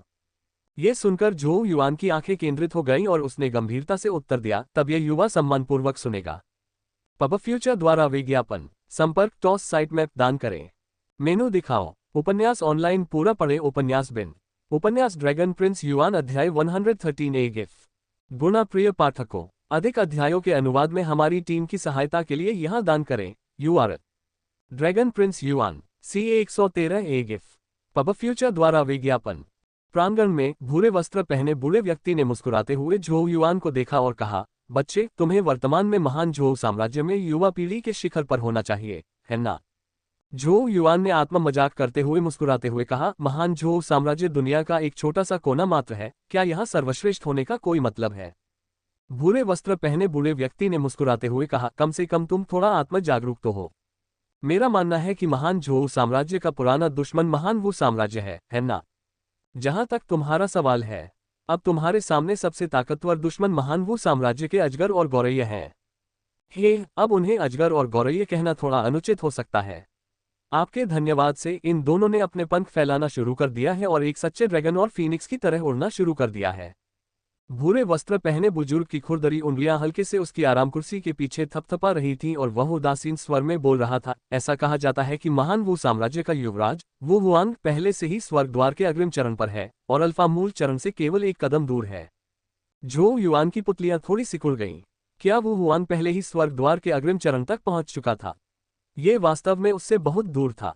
हालांकि झो युआन ने पहले भी राजा क्यूई के विद्रोह के दौरान एक अल्फा ओरिजिन को मारने की शक्ति का प्रदर्शन किया था, लेकिन वह स्पष्ट रूप से समझ गया था कि वह एक बाहरी शक्ति उधार ले रहा था। सिल्वर शैडो के बिना वह किसी भी अल्फा ओरिजिन विशेषज्ञ द्वारा आसानी से कुचल दिया जाएगा। झो युआन के अनुमान के अनुसार उसे ओमनी पायथन क्यूई और ड्रैगन के रिसेंट पॉइजन की सहायता से सीधे एक प्रारंभिक हेवन गेट विशेषज्ञ का सामना करने में सक्षम होना चाहिए। हालांकि एक उन्नत हेवन गेट प्रतिद्वंद्वी के खिलाफ उसकी संभावनाएं 10% से भी कम थीं। जहां तक सिल्वर शैडो की बात है तो इसके परिणाम बहुत ही भयानक थे। झो युआन ने इसका इस्तेमाल करने की हिम्मत नहीं की जब तक कि यह वास्तव में जीवन या मृत्यु की स्थिति न हो। पब फ्यूचर द्वारा विज्ञापन। इसके अतिरिक्त एक पल के लिए भी यह मत सोचिए कि वू हुआंग एक साधारण उन्नत स्वर्ग द्वार चरण साधक है। जहां तक मैं जानता हूं, वो एक भयंकर योद्धा भी है जो अपने साधना स्तर से ऊपर के लोगों के साथ युद्ध करने में सक्षम है। ऐसा कहा जाता है कि उसने एक बार उन्नत स्वर्ग द्वार चरण की शक्ति से एक अल्फा मूल चरण साधक को मार डाला था। उसकी हत्या उसकी अपनी क्षमताओं पर आधारित थी। उसकी तुलना में मुझे डर है कि तुम में बहुत कमी है। भूरे रंग के वस्त्र पहने बूढ़ा आदमी चेशाया बिल्ली की तरह मुस्कुराया। झो युआन की अभिव्यक्ति भूरे वस्त्र पहने बूढ़े व्यक्ति की चिढ़ाने के सामने शांत थी। उसने महान वू साम्राज्य के राजकुमार को कभी कम नहीं आंका था। बाद वाले के लिए उपलब्ध साधना संसाधन केवल उससे अधिक ही हो सकते थे, जबकि बाद वाले की क्यूई साधना पद्धति, उत्पत्ति तकनीक, उत्पत्ति हथियार और अन्य उत्पत्ति खजाने निश्चित रूप से साधारण नहीं थे। इस तरह के लाभों का संचय स्वाभाविक रूप से किसी को अपने साधना स्तर से परे लोगों के साथ युद्ध करने की क्षमता प्रदान करेगा। झो युआन ने मुस्कुराते हुए कहा, बुजुर्ग द्वारा उल्लिखित संकेत इस जानकारी से मुझे हतोत्साहित करने का संदर्भ नहीं देता है ना? भूरे वस्त्र पहने बुजुर्ग ने अपना सिर हिलाया। महान झो साम्राज्य बहुत छोटा है और एक पक्षी पिंजरे जैसा है। 9 स्वर्गों में उड़ान भरने के लिए एक चील को कई तूफानों का सामना करना पड़ता है। इस तरह के एक छोटे पिंजरे में रहने से केवल व्यक्ति की दृष्टि सीमित होगी और उसकी प्रतिभा बर्बाद होगी, जिसका परिणाम ये होगा कि वह धीरे धीरे औसत दर्जे की स्थिति में पहुंच जाएगा और अन्य प्रतिभाशाली लोगों से पूरी तरह पीछे रह जाएगा। आखिरकार झो युआन की आंखों में विचार की झलक दिखी। सच कहा जाए तो वह बूढ़े आदमी की बातों से सहमत था। महान झो साम्राज्य वास्तव में बहुत छोटा था, जबकि यहाँ उसके संपर्क में आने वाले प्रतिभाशाली व्यक्ति बहुत कम थे, जिससे वह खुद को बेहतर बनाने के लिए उनका उपयोग करने से रोक रहा था। झो युआन ने धीरे से कहा, बड़े, इसका मतलब है कि मुझे महान झो साम्राज्य छोड़ना होगा। भूरे वस्त्र पहने बूढ़े व्यक्ति ने हल्के से मुस्कुराया। बहुत समय पहले इस भूमि पर एक संत की मृत्यु हुई थी। जब उसका पवित्र रक्त गिरा तो वह संत अवशेष क्षेत्रों में बदल गया, जो विभिन्न चमत्कारों और अवसरों से भरा हुआ था। इन खजानों के लिए एक दूसरे के खिलाफ प्रतिस्पर्धा करने के लिए अनगिनत प्रतिभाशाली लोगों को आकर्षित करता था। केवल संत का रक्त प्राप्त करके ही कोई व्यक्ति स्वयं को संत का उत्तराधिकारी कहलाने और संत की नींव स्थापित करने में सक्षम हो सकता है। इसे एक बहुत बड़ा आशीर्वाद और अवसर कहा जा सकता है। भविष्य में संत का उत्तराधिकारी संत के भ्रूण को संघनित करने, कानून का क्षेत्र खोलने और शायद उस संत की महानता पर एक नजर डालने में भी सक्षम हो सकता है। झो युआन भूरे वस्त्र पहने उस बुजुर्ग की वृद्ध आवाज सुनकर कुछ हद तक चकित हो गया। सब कुछ पहले ही उसके ज्ञान की सीमाओं को पार कर चुका था। संत क्या होता है? झो युआन ने सवाल पूछते हुए संघर्ष किया। ऐसा लग रहा था कि इस शब्द में एक जबरदस्त दिव्यता समाहित थी और इसे बोलने मात्र से ही उसके शरीर में जेनेसिस क्यूई बेचैन हो गया। भूरे वस्त्र पहने बूढ़े व्यक्ति ने कुछ देर सोचा, फिर मुस्कुराया और बोला, यह विषय अभी भी आपके लिए बहुत दूर की बात है। आपको केवल ये जानने की जरूरत है कि जो लोग खुद को संत कहते हैं, वे इस दुनिया में फीनिक्स के पंख या गैंडे के सींग की तरह दुर्लभ हैं। पब फ्यूचर द्वारा विज्ञापन। एक संत के रक्त की एक बूंद नीले समुद्र में बदल सकती है। जब उस समय के संत की मृत्यु हुई तो उनका संत रक्त और अवशेष विभिन्न स्थानों पर पहुंचे, जिससे कई संत अवशेष क्षेत्र बन गए और इनमें से एक संत अवशेष क्षेत्र कंगमांग महाद्वीप में मौजूद है। झो युआन की पुतलियां अनायास ही सिकुड़ गईं। क्या इतनी बातचीत के बाद आखिरकार मुख्य विषय आ ही गया था? भूरे वस्त्र पहने बुजुर्ग ने हंसते हुए कहा, वास्तव में कैंगमांग महाद्वीप की युवा पीढ़ी का प्रत्येक प्रतिभाशाली व्यक्ति इस संत अवशेष क्षेत्र में प्रवेश करने की तैयारी में कठोर प्रशिक्षण ले रहा है। इसके अलावा मैंने सुना है कि महान वू साम्राज्य के युवराज इस प्रतियोगिता के लिए कई वर्षों से कठोर प्रशिक्षण ले रहे हैं तथा वे स्पष्ट रूप से अंतिम विजेता बनने के लिए दृढ़ संकल्पित हैं। अन्य बड़े साम्राज्य और महान कबीले भी अपनी युवा प्रतिभाओं को निखारने के लिए हर संभव प्रयास कर रहे हैं। सब कुछ केवल सेंट रिमेंस डोमेन के भीतर सबसे बड़े उपहार को जब्त करने के लिए है। एक बार जब सबसे बड़ा उपहार प्राप्त हो जाता है तो कैंगक्सुआन स्वर्ग के 6 पवित्र संप्रदाय अपना ध्यान आपकी ओर मुड़ेंगे और आपको प्राप्त करने के लिए आएंगे। झो युआन ने असमंजस में कहा, 6 पवित्र संप्रदाय। वह जानता था कि कैंगक्सुआन स्वर्ग उस दुनिया का नाम था जिसमें वह रहता था, जबकि कैंगमांग महाद्वीप उसके भीतर के कई महाद्वीपों में से सिर्फ एक था। हालांकि उसने 6 पवित्र संप्रदायों के बारे में कभी नहीं सुना था। उनके बारे में कोई जानकारी न होना सामान्य बात है। आपके स्तर के व्यक्ति की तो बात ही छोड़िए, यहाँ तक कि आपके पिता को भी अभी तक ऐसी जानकारी नहीं मिली होगी। भूरे वस्त्र पहने बूढ़े व्यक्ति ने हंसते हुए विस्तार से बताना शुरू किया, सरल शब्दों में 6 पवित्र संप्रदाय कैंगक्सुआन स्वर्ग के अधिपति हैं। उनके हाथ इस पूरे संसार को ढांकते हैं, जबकि आप सभी उनके नीचे केवल चींटियां हैं। पब फ्यूचर द्वारा विज्ञापन। झो युआन ने तीखी हंसी निकाली। ये वास्तव में ऐसी जानकारी थी जो बहुत दूर थी, ऐसी जानकारी जो वर्तमान में उसके पास नहीं होनी चाहिए। हालांकि इस स्पष्टीकरण के बाद झो युआन को अंततः ये समझ में आ गया कि सेंट रिमेंस डोमेन कितना महत्वपूर्ण था। यहाँ तक कि विभिन्न बड़े साम्राज्यों और महान कुलों के अभिमानी प्रतिभाशाली लोग जैसे कि वू हुआन भी इसे बहुत चाहते थे। कोई कल्पना कर सकता है कि यह कितना बड़ा अवसर था। झो युआन ने अचानक पूछा, चूंकि संत अवशेष डोमेन इतना महत्वपूर्ण है तो क्या विभिन्न गुट अपनी शक्तियां नहीं भेजेंगे? यदि बड़े साम्राज्यों ने अल्फा ओरिजिन या यहाँ तक कि अधिक शक्तिशाली दिव्य निवास मंच के अभ्यासियों को भेजा, तो किसी भी युवा प्रतिभाशाली व्यक्ति को मौका नहीं मिलेगा, चाहे वे कितने भी शक्तिशाली क्यों न हो। संत का दबाव संत अवशेष क्षेत्र को कवर करता है, और व्यक्ति जितना मजबूत होता है उतना ही अधिक दमन का सामना अंदर होता है। ग्रे रंग के वस्त्र पहने बुजुर्ग ने मुस्कुराते हुए कहा, उनकी साधना के दब जाने और किसी युवा द्वारा मारे जाने के भय के कारण ये शक्तिशाली लोग इतनी सहजता से प्रवेश करने की हिम्मत नहीं कर पाते। उसने झो युआन को घूरते हुए, उसकी धुंधली आंखों में एक चमक सी चमक रही थी। वह मुस्कुराया और बोला, बच्चे, अगर सेंट रिमेंस डोमेन का सबसे बड़ा उपहार ग्रेट वू के क्राउन प्रिंस के हाथों में पड़ जाता है, तो मैं निश्चित रूप से कह सकता हूं कि उससे आगे निकलने की तुम्हारी पहले से ही कम संभावनाएं बहुत कम हो जाएंगी। वह इस लाभ का उपयोग करके खुद को तुमसे और भी आगे बढ़ा लेगा, इतना आगे कि तुम्हें कभी भी बाजी पलटने का मौका नहीं मिलेगा। भूरे वस्त्र पहने बूढ़े व्यक्ति ने कुछ देर रुककर फिर से अपनी बात जारी रखी, बेशक मुझे डर है कि आपकी वर्तमान ताकत को देखते हुए आपके लिए उसके साथ प्रतिस्पर्धा करना बहुत मुश्किल होगा। तो कैसा रहेगा? क्या आपके पास उस महानतम उपहार की इच्छा करने का साहस है? भूरे वस्त्र पहने बुजुर्ग मुस्कुराने लगे, मानो झो युआन के उत्तर में उनकी बहुत रुचि हो। झो युआन ने अपनी आंखें बंद कर ली और गहरी सांस ली। बहुत समय बाद वे धीरे धीरे फिर से खुली, क्योंकि उनके भीतर एक चमकदार रोशनी उमड़ रही थी। वू हुआन पहले से ही उससे आगे था। अगर वू हुआन सेंट रिमेंस डोमेन का सबसे बड़ा उपहार प्राप्त करने में कामयाब हो जाता, तो उन दोनों के बीच का अंतर एक बार फिर बढ़ जाता। जैसा कि कहावत है, एक बार कोई एक कदम पीछे हो जाए तो वह हमेशा एक कदम पीछे ही रहेगा। यदि झो युआन को आगे बढ़ना था तो उसे हर अवसर का लाभ उठाना होगा।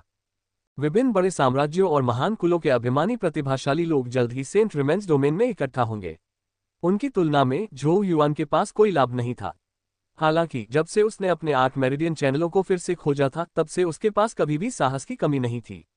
यहां तक कि अपने पवित्र ड्रैगन आशीर्वाद को चुराने और अपने 8 मेरिडियन चैनलों को खोजने में असमर्थ होने के बावजूद भी वे नहीं रुके। ये तथाकथित अभिमानी प्रतिभाशाली लोग संभवतः क्या कर सकते थे? इसलिए झो युआन ने भूरे वस्त्र पहने बुजुर्ग की ओर देखा और गंभीरता से अपनी मुठ्ठियां आपस में बंद करके झुक गया।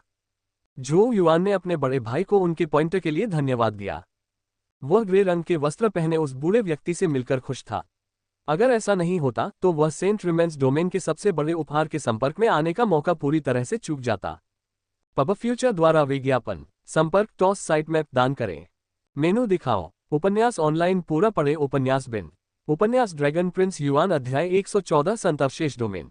गुणा प्रिय पाठकों, अधिक अध्यायों के अनुवाद में हमारी टीम की सहायता के लिए यहां दान करें। URL dragon Prince yuan C114 संत अवशेष domain. Ads by pub future. लगता है कि तुम्हें लालच आ गया है। भूरे रंग के वस्त्र पहने बुजुर्ग ने झो युआन को घूरते हुए कान से कान तक मुस्कुराया। उसके जवाब से उसके निर्णय का स्पष्ट संकेत मिल गया था। झो युआन ने हल्की मुस्कान दिखाते हुए जवाब दिया, अगर मुझे ये जानकारी नहीं भी होती तो भी ठीक रहता, लेकिन चूंकि बड़े साहब ने पहले ही रास्ता बता दिया है, तो क्या मैं तब भी हार नहीं मानूंगा जब मैं इस मौके को नहीं समझूंगा। संत अवशेष डोमेन स्पष्ट रूप से कैंगमांग महाद्वीप में सबसे महत्वपूर्ण अवसर था। यहां तक कि कई बड़े साम्राज्यों, महान कुलों और शक्तिशाली गुटों के अभिमानी प्रतिभाशाली लोग भी इस भव्य आयोजन की तैयारी में अपना सर्वश्रेष्ठ प्रदर्शन कर रहे थे। तो उसके पास आंखें मूंद लेने का क्या कारण था? यह कोई छोटी मोटी कहासुनी नहीं थी, बल्कि यह तो सचमुच में बड़े पुरस्कार के लिए प्रतिस्पर्धा थी। साधना का मार्ग अनगिनत खतरों और कठिनाइयों से भरा हुआ है। केवल वही व्यक्ति जो हर अवसर को समझने में सक्षम है और लगातार हर मजबूत दुश्मन का सामना करने में सक्षम है, अंततः दुनिया के शिखर पर खड़ा होगा। कम से कम तुम्हारे पास कुछ हिम्मत तो है। भूरे रंग के वस्त्र पहने बुजुर्ग ने सिर हिलाया। इतना कुछ कहने के बाद अगर जो युआन में बड़े साम्राज्यों, महान कुलों और शक्तिशाली गुटों के घमंडी प्रतिभाशाली लोगों के साथ प्रतिस्पर्धा करने की हिम्मत भी नहीं है, तो उसका भविष्य वास्तव में सीमित होगा, जिससे वह बूढ़े व्यक्ति की चिंता के लायक नहीं रह जाएगा। बूढ़े व्यक्ति ने अपनी आस्तीन से एक नक्शा निकाला और कहा, यह पूरे कैंगमांग महाद्वीप का नक्शा है। इस पर सेंट रिमेंस डोमेन का स्थान अंकित किया गया है। ग्रेट झोउ साम्राज्य से वहां पहुंचने में संभवतः कई महीने लगेंगे। सौभाग्य से सेंट रिमेंस डोमेन के खुलने में अभी भी आधा साल बाकी है, इसलिए आपको वहां पहुंचने में सक्षम होना चाहिए। झोउ युआन ने नक्शा लिया और उसे खोला। उसकी नज़र नक्शे पर घूमी और बीच में जाकर रुकी, जहां एक बहुत बड़ा, आंखों को लुभाने वाला, खून जैसा लाल क्षेत्र बना हुआ था। इलाके को देखकर ऐसा लग रहा था मानो यह क्षेत्र खून की बूंद से बना हो। केवल एक बात थी कि खून की यह बूंद कल्पना से भी अधिक भयावह लग रही थी। झोउ युआन ने खुद से कहा, तो ये संत अवशेष क्षेत्र है। कुछ ही देर बाद उसने गहरी सांस ली। उसे एहसास हो गया था कि उसे अपनी मंजिल तक पहुंचने के लिए दर्जनों साम्राज्यों के इलाकों से होकर गुजरना होगा। असल में बहुत दूर, यहां तक कि पूरी गति से आगे बढ़ने में भी कम से कम कई महीने लगेंगे। झोउ युआन ने नक्शे को घूर कर देखा। यह संभावना थी कि व्यावहारिक रूप से हर उत्कृष्ट प्रतिभा पहले से ही सेंट रिमेंस डोमेन की ओर जा रही थी। ये वास्तव में वर्चस्व के लिए होड़ कर रहे सरदारों या प्रतिभाशाली व्यक्तियों के जमावड़े जैसा होगा। Ads by pub future. लेकिन यही कारण था कि यह और भी शानदार होगा। ताकतवर के रास्ते पर व्यक्ति को लगातार सुधार करने की जरूरत होती है। क्या विभिन्न गुटों के अभिमानी प्रतिभाशाली लोग इसके लिए सबसे अच्छे तीखे पत्थर नहीं थे? झोउ युआन की आंखों में युद्ध की तीव्र लालसा उभर आई। ग्रे रंग की पोशाक पहने बुजुर्ग ने झोउ युआन को नक्शा सौंप दिया, फिर से अपनी आस्तीन में खोजबीन शुरू कर दी। अंत में उसने एक जेड टाइल निकाली और उसे झोउ युआन की ओर फेंक दिया। झोउ युआन ने जल्दी से उसे पकड़ लिया। जेड टाइल पर कैंग शब्द उकेरा गया था। यह क्या है? हैरान झोउ युआन ने जेड टाइल को पकड़ते हुए पूछा। भूरे वस्त्र पहने बूढ़े व्यक्ति ने आलस्य से उत्तर दिया, यदि आप संत अवशेष खंडहर में खुद को अलग करने में कामयाब हो जाते हैं, तो आप स्वाभाविक रूप से पता लगा लेंगे कि यह क्या है। लेकिन यदि आप सामान्यता में फीके पड़ जाते हैं, तो इसे बाहर निकालने की जहमत न उठाएं। झोउ युआन हैरान था, लेकिन टाइल को अपने यूनिवर्स बैग में रखने से पहले वह केवल स्वीकृति में सिर हिला सका। भूरे वस्त्र पहने बुजुर्ग ने अचानक घोषणा की, बच्चे, मुझे जो कुछ कहना था वह मैंने पहले ही कह दिया है। मैं आज सु युवेई और उसके दादा के साथ जा रहा हूं। आज झोउ युआन दंग रह गया।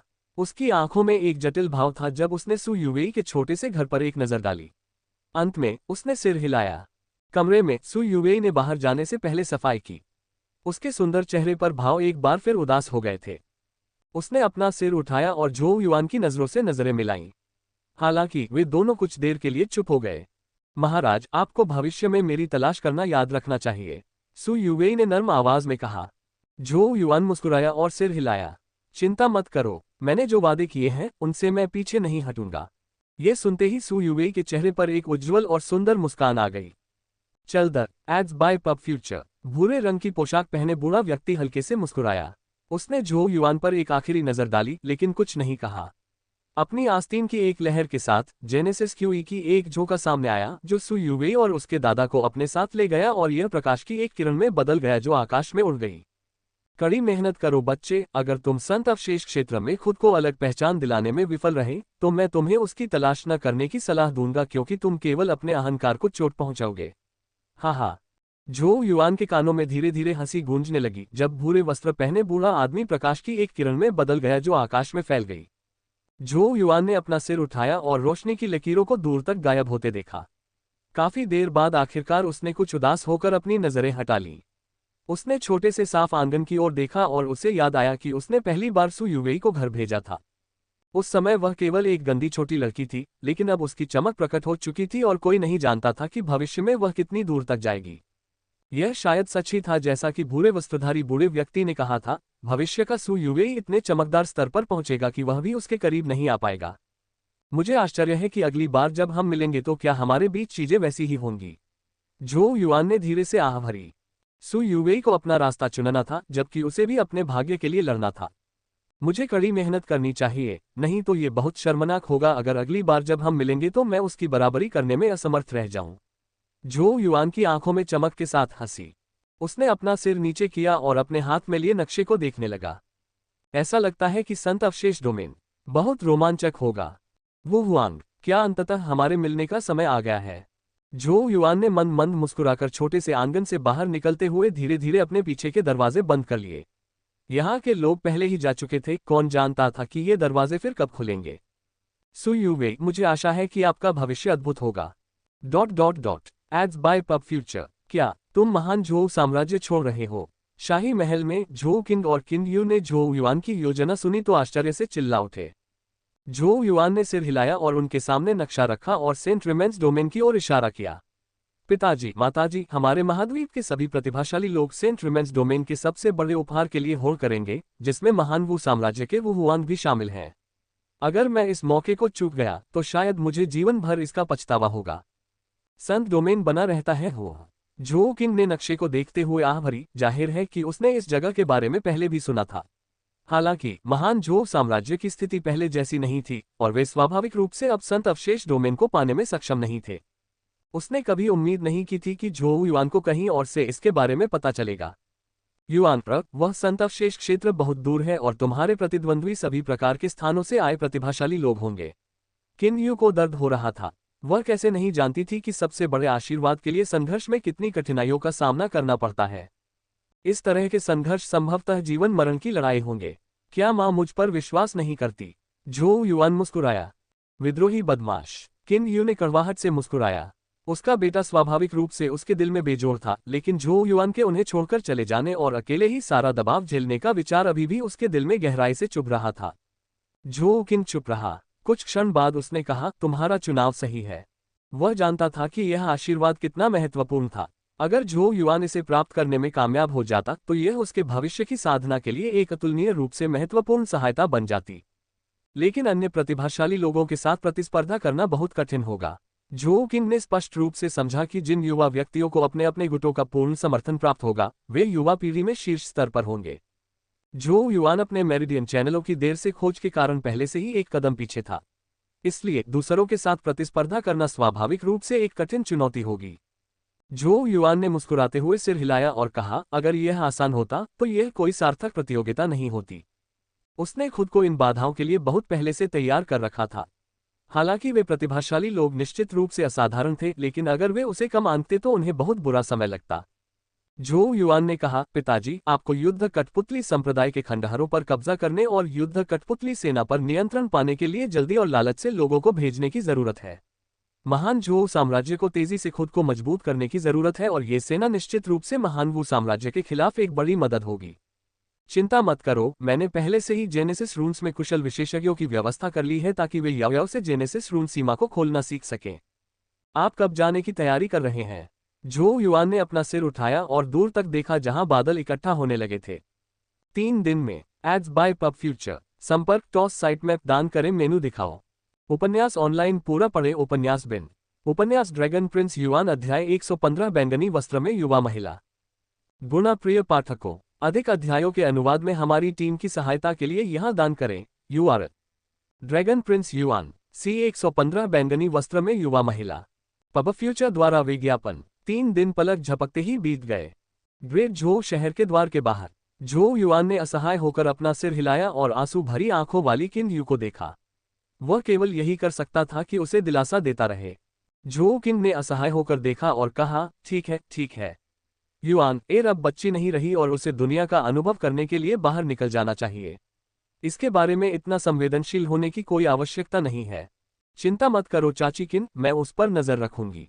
याओयाओ ने भी किन यू को सांत्वना देने के लिए कहा। झोउ युआन स्वाभाविक रूप से याओयाओ और टुनटुन को साथ लेकर आ रहा था। आखिरकार झोउ युआन ही एकमात्र कारण था जिसके कारण वे महान झोउ साम्राज्य में रुके थे। किन यू ने याओयाओ की बातें सुनने के बाद आखिरकार सिर हिलाया और कहा, याओयाओ के आसपास रहने से मुझे बहुत कम चिंता होगी।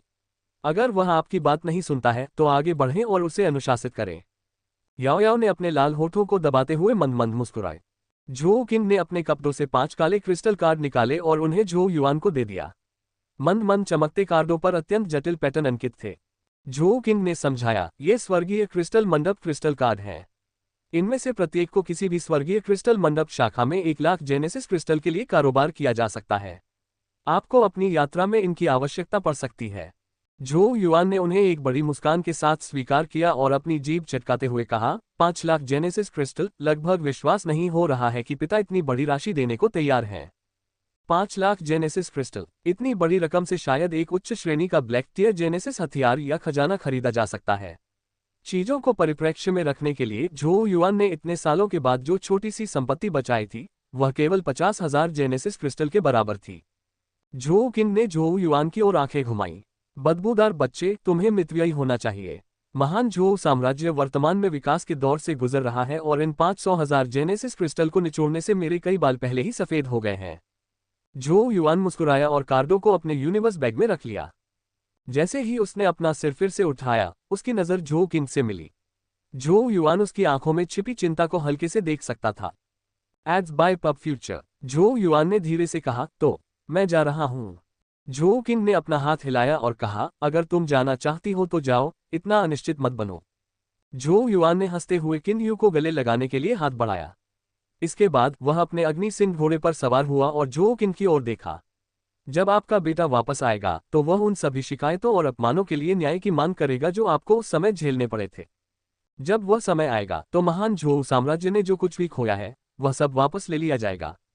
जैसे ही उसके शब्द धीमे हुए, उसने अब और संकोच नहीं किया और लगाम खींच ली। एक हिनहिनाहट के साथ सवार लाल रंग के धुंधलेपन में बदल गए, एक बार भी पीछे मुड़कर नहीं देखा और मुख्य सड़क पर सरपट दौड़ पड़े। याओ याओ ने झो किंग और किन यू की ओर अपना छोटा सा हाथ हिलाया और फिर तेजी से अपने घोड़े के पास पहुंच गई। जब उन्होंने दोनों को तेजी से जाते हुए देखा तो झो किंग का तनावग्रस्त चेहरा अब और नहीं रह गया। उसकी आंखें लाल हो गईं और वह बुदबुदाया, ये बदबूदार बच्चा आखिरकार बड़ा हो गया है। उसने अपनी एकमात्र बाह आगे बढ़ाई और धीरे धीरे रोते हुए किन यू को गले लगा लिया, जबकि वह दूर तक शून्य भाव से देखता रहा। युआन, पिताजी उस दिन का इंतजार कर रहे होंगे जब तुम स्वर्ग में उड़ोगी और तुम्हारे नाम के उल्लेख मात्र से ही पूरा महाद्वीप कांप उठेगा। मैं हर किसी को ये बताना चाहता हूं कि हमारे झो कबीले का पवित्र ड्रैगन इतनी आसानी से अपंग नहीं हो सकता। ... महान वू साम्राज्य, एक भव्य लेकिन अच्छी तरह से संरक्षित महल के भीतर एक मंडप में मोतियों से बने पर्दे हवा के साथ हिल रहे थे, जिससे चटक चटक की आवाज आ रही थी। मोतियों से बने पर्दों के बाहर नौकरानियों की एक कतार घुटनों के बल बैठी थी, कोई भी हल्की सी भी आवाज नहीं कर रही थी। मंडप के अंदर एक गो बोर्ड लगाया गया था जो काले और सफेद रंग से अलग था। क्लैक, एड्स बाय पब फ्यूचर। एक गो टुकड़ा धीरे धीरे नीचे उतरा। जिसने इसे रखा था उसने चमकीले पीले रंग के वस्त्र पहने हुए थे। उसका चेहरा सुंदर था, उसकी भौहों के बीच गहरा लाल बिंदु असाधारण रूप से आकर्षक था, जबकि उसके शरीर से गरिमा की आभा फैल रही थी। यह महान वू साम्राज्य का राजकुमार वू हुआंग था। वू हुआंग के सामने एक छोटा सा सुंदर जेड जैसा हाथ एक काले पत्थर को धीरे धीरे दबाता हुआ नीचे गिरा और एक उदासीन आवाज सुनाई दी। सेंट रिमेंस डोमेन का उद्घाटन निकट है, तुम कब जाओगे? वू हुआंग ने अपना सिर उठाया और अपने सामने खड़े व्यक्ति की ओर देखा। वह बैंगनी रंग की एक युवा महिला थी। उसका सुंदर चेहरा किसी पेंटिंग जैसा था, उसकी त्वचा पारदर्शी बर्फ की तरह चमक रही थी।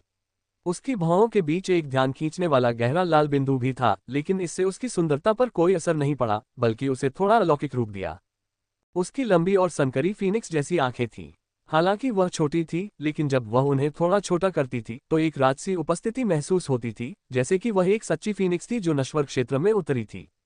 लंबे महीन काले बाल उसकी पतली कमर से होते हुए नीचे की ओर बह रहे थे और अंततः उसके गोरे पैरों को छू रहे थे। हर जीवित चीज को मोहित करने वाला। केवल ऐसे शब्द ही उस युवती के चेहरे का वर्णन कर सकते थे। मैं कल चला जाऊंगा, वू हुआंग ने धीरे से कहा। मुझे ऐसा सौभाग्य नहीं मिला जिससे तुम एक ही कदम में स्वर्ग तक पहुंच सकी और प्रशिक्षण तथा खुद को निखारने में इतना समय बचा सकी। हर व्यक्ति का अपना भाग्य होता है और किसी को भी भाग्य को मजबूर नहीं करना चाहिए। बैंगनी रंग की युवती केवल गो बोर्ड को देखती रही, उसकी आवाज में कोई बदलाव नहीं आया और वह बोलती रही, यदि आप सेंट रिमेंस डोमेन का सबसे बड़ा उपहार प्राप्त करने में कामयाब रहे तो आप भी बहुत खराब नहीं होंगे। वू हुआंग ने भावशून्य होकर कहा, यह निश्चित रूप से मेरा होगा। बैंगनी रंग की पोशाक पहने युवती ने धीरे से आह भरी। बहुत ज्यादा अहंकार अच्छा नहीं है। कैंगमांग महाद्वीप की युवा पीढ़ी का वर्तमान बैच कभी भी उच्च गुणवत्ता वाला नहीं रहा। तलवार साम्राज्य का वह व्यक्ति जिसने तलवार साधना के लिए अपनी दोनों आंखें अंधी कर ली थीं। 1000 जानवरों के साम्राज्य का छोटा काउंटी स्वामी जिसके बारे में कहा जाता है कि वह 100 जानवरों को नियंत्रित करने में सक्षम है।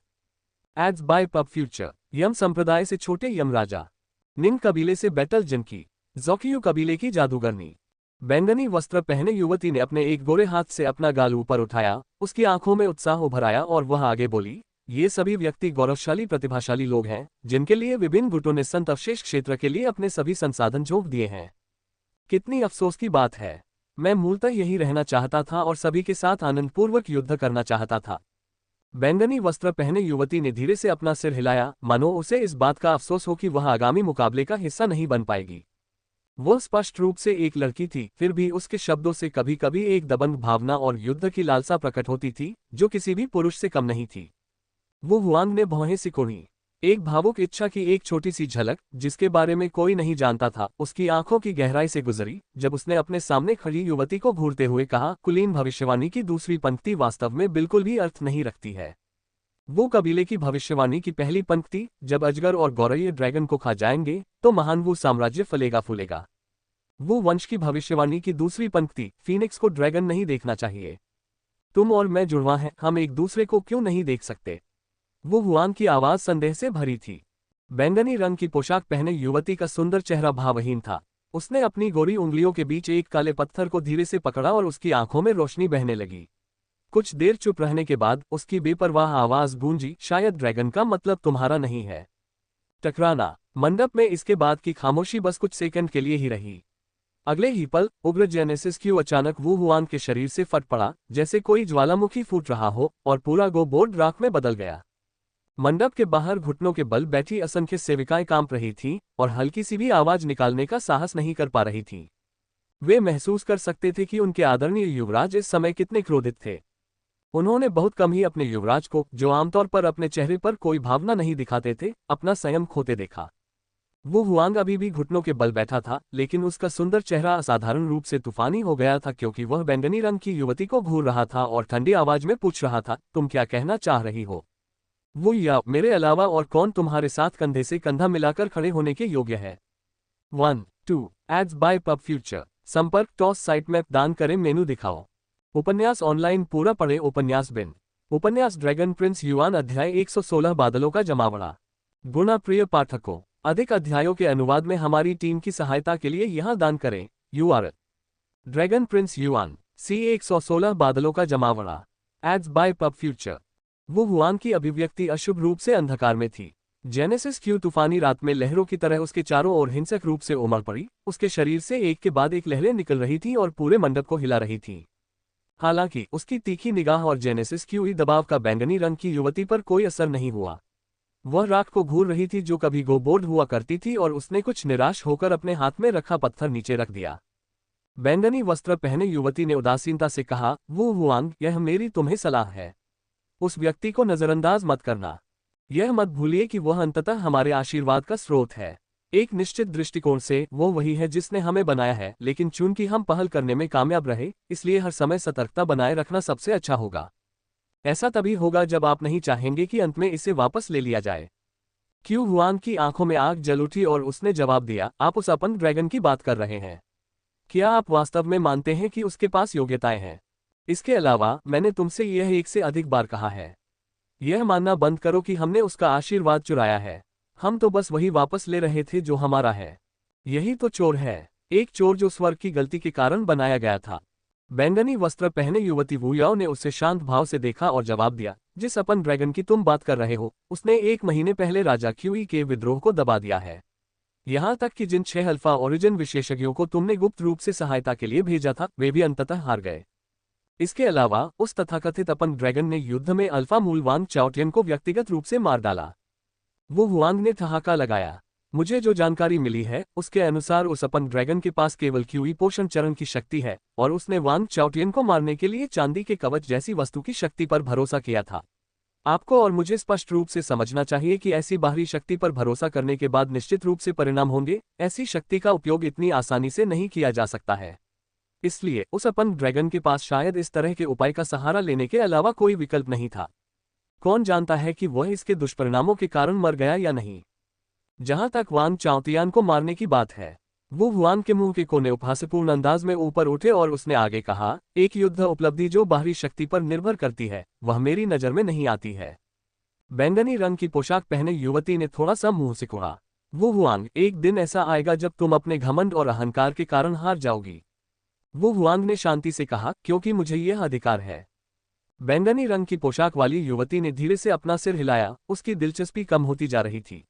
उसने वू हुआंग को पहले ही चेतावनी दे दी थी। अगर वह अब भी अपने रवैये पर अड़ा रहा तो वह इस मामले पर आगे कुछ भी बोलने की जहमत नहीं उठा सकती थी।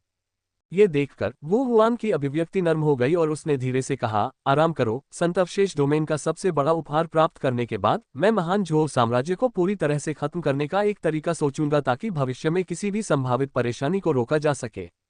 वो याओ ने कोई टिप्पणी नहीं की। उसने अपना छोटा सा हाथ हिलाया और कहा, जाओ अपनी तैयारी करो। मैं भी कल के बाद चली जाऊंगी। कौन जानता है कि हम अगली बार कब मिलेंगे। वो हुआंग ने उसे घूरते हुए, उसकी आंखों की गहराई में भावुक भावनाएं बह रही थीं, जब उसने कहा, वो याओ, मैं तुम्हें दिखाऊंगा कि मैं सच्चा ड्रैगन हूं। इस दुनिया में केवल तुम और मैं ही सबसे अधिक संगत हैं। जैसे ही उन्होंने बोलना समाप्त किया, वे निर्णायक ढंग से अपनी आस्तीन लहराते हुए मुड़े और चले गए। वो याओ की नजरें उसी दिशा में टिकी रहीं जहां से वह आया था, उसकी आंखों में जरा भी बदलाव नहीं आया। अंत में उसने अपना सिर घुमाया और एक निश्चित दूर की जगह की ओर देखा। झोउ कबीले का पवित्र ड्रैगन, हालांकि मैंने आपका आशीर्वाद उधार लिया है, यह एक ऐसी दुनिया है जहां ताकतवर लोग कमजोरों का शिकार करते हैं। कोई बात नहीं अगर आप यहां अपंग हैं, लेकिन अगर आप वास्तव में वापस ऊपर चढ़ने में सक्षम हैं। वो याओ की कोमल जीभ की नोक धीरे धीरे बाहर आए और उसके छोटे से मुंह के गुलाबी होठों को चाटने लगी और उसकी आंखों में एक मोहक रोशनी प्रकट हुई। एड्स बाय पब फ्यूचर, तो मैं तुम्हें फिर से खा जाऊंगा। ... अगले दिन ग्रेट वू शाही महल के मुख्य हॉल के सामने बहुत से मंत्री और सैन्य नेता ऊपर की ओर देख रहे थे, जहां लाल जेनेसिस क्यूई एक ऊंचे मंडप से आसमान में उड़ रही थी। जेनेसिस क्यूई एक चमकदार सूरज की तरह थी और बहुत गर्म लहरें छोड़ रही थी, इतनी गर्म कि आसपास की हवा भी जलती हुई गर्मी के कारण विकृत होने लगी थी। हम सम्मानपूर्वक युवराज को विदा करते हैं। हम अपने युवराज की विजयी वापसी के लिए प्रार्थना करेंगे। नीचे से कई आवाजें गूंज रही थीं। स्विश! लाल जेनेसिस क्यू आग के बादल की तरह चमक रहा था। एक लंबा व्यक्ति आग के बादल के ऊपर खड़ा था, उसके हाथ उसकी पीठ के पीछे थे, उसके चेहरे पर तिरस्कार था। उसने उस भीड़ को नजरअंदाज कर दिया जो उसे विदा करने आई थी और इसके बजाय महल के अंदर एक निश्चित इमारत की ओर अपनी नजर डाली। वो याओ, मैं तुम्हें साबित कर दूंगा कि असली ड्रैगन कौन है। कुछ क्षण बाद उसने अपनी नजरें हटा ली। बिना किसी हिचकिचाहट के वह भीड़ की निगाहों के सामने क्षितिज में गायब हो गया। ... तलवार साम्राज्य। नीचे एक तलवार के आकार की एक अकेली चोटी है। पहाड़ के भीतर से एक आकृति बाहर निकली। पास जाकर देखा तो पता चला कि वह राख के रंग के कपड़े पहने एक युवक था। हालांकि उसकी आंखों पर एक काला कपड़ा बंधा हुआ था। उसकी पीठ पर एक सादी दिखने वाली काली तलवार थी जिसकी नोक नहीं थी। एक फीकी लेकिन आश्चर्यजनक तलवार क्यूई ने उससे फैलाई। वह जहां भी गुजरता जमीन पर पड़ी चट्टानें चुपचाप अलग हो जाती, कटे हुए टुकड़ों का अंदरूनी हिस्सा शीशे की तरह चिकना होता। उसने अपना सिर उठाया, काले कपड़े से छुपी उसकी आंखें दूर की ओर देख रही थीं। संत अवशेष डोमेन। उसकी आवाज असाधारण रूप से कर्कश लग रही थी। मुझे अपनी तलवार को तेज करने के लिए एक सच्चे प्रतिद्वंद्वी की जरूरत है। निंग कबीले से बैटल मैनियाक और ग्रेट वू साम्राज्य से वू हुआंग अच्छे प्रतिद्वंद्वी होने चाहिए, है ना? उसकी पीठ पर लगी काली तलवार हल्की सी कांप रही थी, मानो वह उसी पीढ़ी के अन्य कुलीन लोगों के साथ संबंध बनाने के लिए बेचैन हो रही हो। ... हजार जानवरों का साम्राज्य। गर्जन। Ads by pub future. शहर में एक गगनभेदी दहाड़ गूंज उठी। पूरा शहर देख रहा था कि एक विशालकाय पंख वाला जानवर अपने विशालकाय पंख फड़फड़ाते हुए हवा में उड़ गया। एक युवा महिला पंखों वाले जानवर की पीठ पर घुटनों के बल बैठी थी। उसके सिर पर लंबे हरे बाल थे और आंखें जीवंतता से भरी हुई थीं, कुल मिलाकर उसका रूप विचित्र था। एक छोटा सा बर्फीला नीला पक्षी उसके मुलायम कंधों पर चहचहाता हुआ उछल रहा था। उसकी आंखों में अंतहीन बर्फ जमी हुई थी। हे छोटी सी ठंड, हम अंततः बाहर जाकर खेल सकेंगे। युवती ने छोटे पक्षी को सहलाया, उसका छोटा सा चेहरा उत्साह से खिल उठा। मैंने सुना है कि इस बार सेंट रिमेंस डोमेन वास्तव में मजेदार होने वाला है और वहां कई दुर्जय पात्र होने वाले हैं। हे हजार जानवर साम्राज्य में हमारे साथियों में से कोई भी हमें लड़ाई में हरा नहीं पाया है। मुझे उम्मीद है कि वे लोग बहुत उबाऊ नहीं होंगे।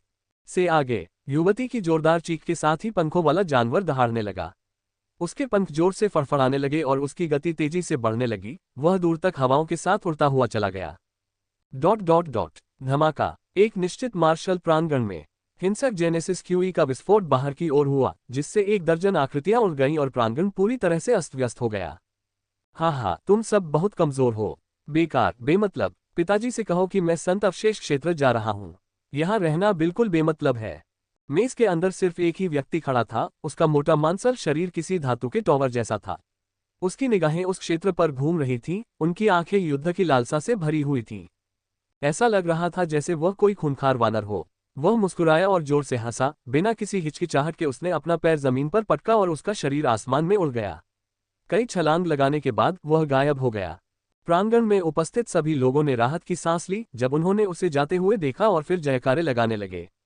वह राक्षस अंततः चला गया। अब हम उसके द्वारा प्रताड़ित नहीं किए जाएंगे। मुझे संत अवशेष क्षेत्र में जाने वालों के लिए थोड़ा दुख हो रहा है। एक बार जब उस पागल की नजर आप पर पड़ गई तो ये लगभग खत्म हो जाएगा। उद्धरण चिन्ह dot dot dot dot dot उद्धरण चिन्ह डॉट डॉट डॉट कैंगमांग महाद्वीप के उत्तर में कुलीन जोक्यू कबीला। एक युवती के घर के बाहर एक नौकरानी की सतर्क आवाज सुनाई दी, समय हो गया है मैडम। कबीले के सरदार ने मुझे आपको ये बताने के लिए भेजा है कि हम लोग चले जाएं। Ads by pub future. इमारत के अंदर एक सुंदर बर्फ सी सफेद आकृति एक मुलायम बिस्तर पर पतली रजाई के नीचे लेटी हुई थी। फिर भी रजाई उसके बेहद आकर्षक उभारों को छिपाने में असमर्थ थी। नौकरानी की आवाज सुनकर वह आकृति रजाई से उठी। रजाई गिर गई और तुरंत एक मोटा शरीर दिखाई दिया जो मेमने की तरह गोरा था। उसके लंबे बाल उसके सामने लटक रहे थे जो उसके दो दिल की धड़कन बढ़ाने वाले स्तनों को ढंक रहे थे। अंदर आइए। उसने अपना सिर उठाया और एक छोटा सा आकर्षक चेहरा सामने आया जो किसी छोटी परी के समान था, ऐसा चेहरा जिसे देखकर किसी में भी उत्साह की लहर दौड़ जाती। नौकरानी ने सावधानी से दरवाजा खोला और अंदर चली गई। हालांकि वह भी एक लड़की थी, बिस्तर पर कामुक दृश्य देखकर नौकरानी की लड़की की नजर अनायास ही उस अनुचित चरम आकृति पर चली गई। नौकरानी ने जल्दी से कुछ कपड़े निकाले और युवती को उन्हें पहनने में मदद की। अब उसके शरीर को ढंकने वाली लंबी काली पोशाक ने उसके सुंदर शरीर को और भी अधिक आकर्षक बना दिया। दुबली पतली लेकिन सभी जगहों पर भरपूर, सिर्फ उसके कर्व्स ही वहां मौजूद हर किसी की निगाहें अपनी ओर खींचने के लिए काफी थे। हे शुक्रिया छोटी बी। पापा से कहो कि इस बार मैं दूल्हा जरूर लेकर आऊंगी। छोटी जादूगरनी ने मुस्कुराते हुए नौकरानी के गाल पर एक हल्का सा चुंबन दिया। नौकरानी ने असहाय होकर याद दिलाया, मिस, कबीले के नेता ने कहा है कि आपको सबसे बड़ा उपहार प्राप्त करना होगा। एक अच्छे पति को पाने की तुलना किस उपहार से की जा सकती है? छोटी जादूगरनी ने हंसते हुए आंख मारी। ठीक है, मैं चलता हूँ। हालांकि उसने लड़की को और नहीं छेड़ा।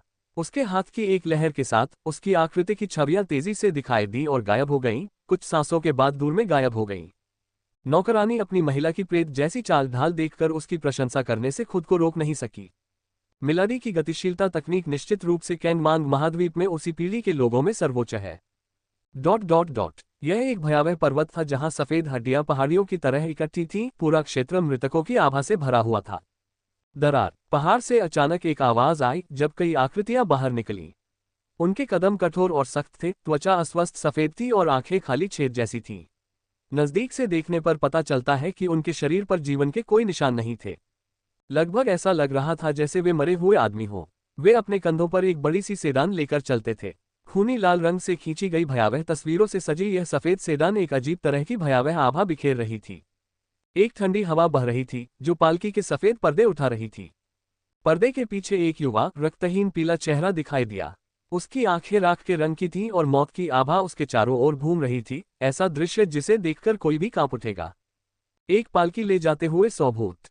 सफेद रंग की सेडान दूर चली गई और एक डरावनी ठंडी आवाज गूंजने लगी। जब यमराज गुजरते हैं तो जीवित प्राणी भाग जाते हैं। डॉट डॉट डॉट इस दौरान पूरे कैंगमांग महाद्वीप से कई प्रसिद्ध प्रतिभाएं आगे बढ़ने लगी थीं। उनका लक्ष्य एक ही था, हर नजर महाद्वीप के केंद्र में स्थित सेंट रिमेंस डोमेन की ओर थी। परिणामस्वरूप पूरे कैंगमांग महाद्वीप से अनगिनत निगाहें इस स्थान पर आ टिकीं।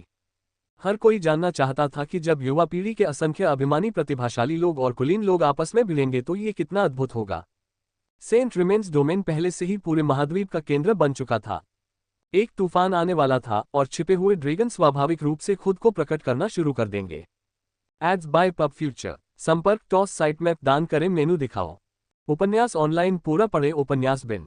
उपन्यास ड्रैगन प्रिंस युआन अध्याय 117 जादुई अजगर तराजू। गुणा प्रिय पाठकों, अधिक अध्यायों के अनुवाद में हमारी टीम की सहायता के लिए यहां दान करें। URL dragon Prince yuan C117 जादुई पायथन तराजू। Ads by pub future. Cangmang महाद्वीप दक्षिण पश्चिम क्षेत्र में पहाड़ों की गहराई में। गर्जन। पहाड़ के जंगलों में एक विशालकाय प्राणी की गगनभेदी दहाड़ गूंज रही थी। प्राणी का रूप शेर जैसा था जो चांदी के शल्कों से ढका हुआ था और उसके शरीर की सतह पर कड़कती हुई बिजली नाच रही थी। ये ग्रेड 2 जेनेसिस बीस्ट अशिंग थंडर बीस्ट था। इस तरह के जानवर से आमतौर पर उन्नत क्यूई पोषण चरण के अभ्यासकर्ता भी बचते हैं। हालांकि इस समय एक मानव आकृति अशिंग थंडर बीस्ट की ओर तेजी से बढ़ रही थी। आकृति के शरीर की सतह से गहरे सुनहरे रंग की जेनेसिस क्यूई का विस्फोट हुआ, जैसे कि एक भयंकर पंच फेंका गया हो। इसकी शक्ति इतनी अधिक थी कि आकृति के पैरों के नीचे की जमीन भी फट गई। गर्जन, जैसे ही बिजली उसके सिर पर गिरी, वह दहाड़ने लगा। अगले ही पल वह बिजली के एक बोल्ट में बदल गया और मानव आकृति से टकरा गया। धमाका। भूकंप की तीव्र तरंगों ने आसपास के क्षेत्र को तबाह कर दिया, क्योंकि उनके पैरों के नीचे की जमीन की परत दर परत उखड़ गई। भागते हुए थंडर बीस्ट ने पीड़ा से चीख निकाली, क्योंकि उसका विशाल शरीर हवा में उछाला गया था। उसका सिर चकनाचूर हो गया था। एक ही वार में उसकी मौके पर ही मौत हो गई थी।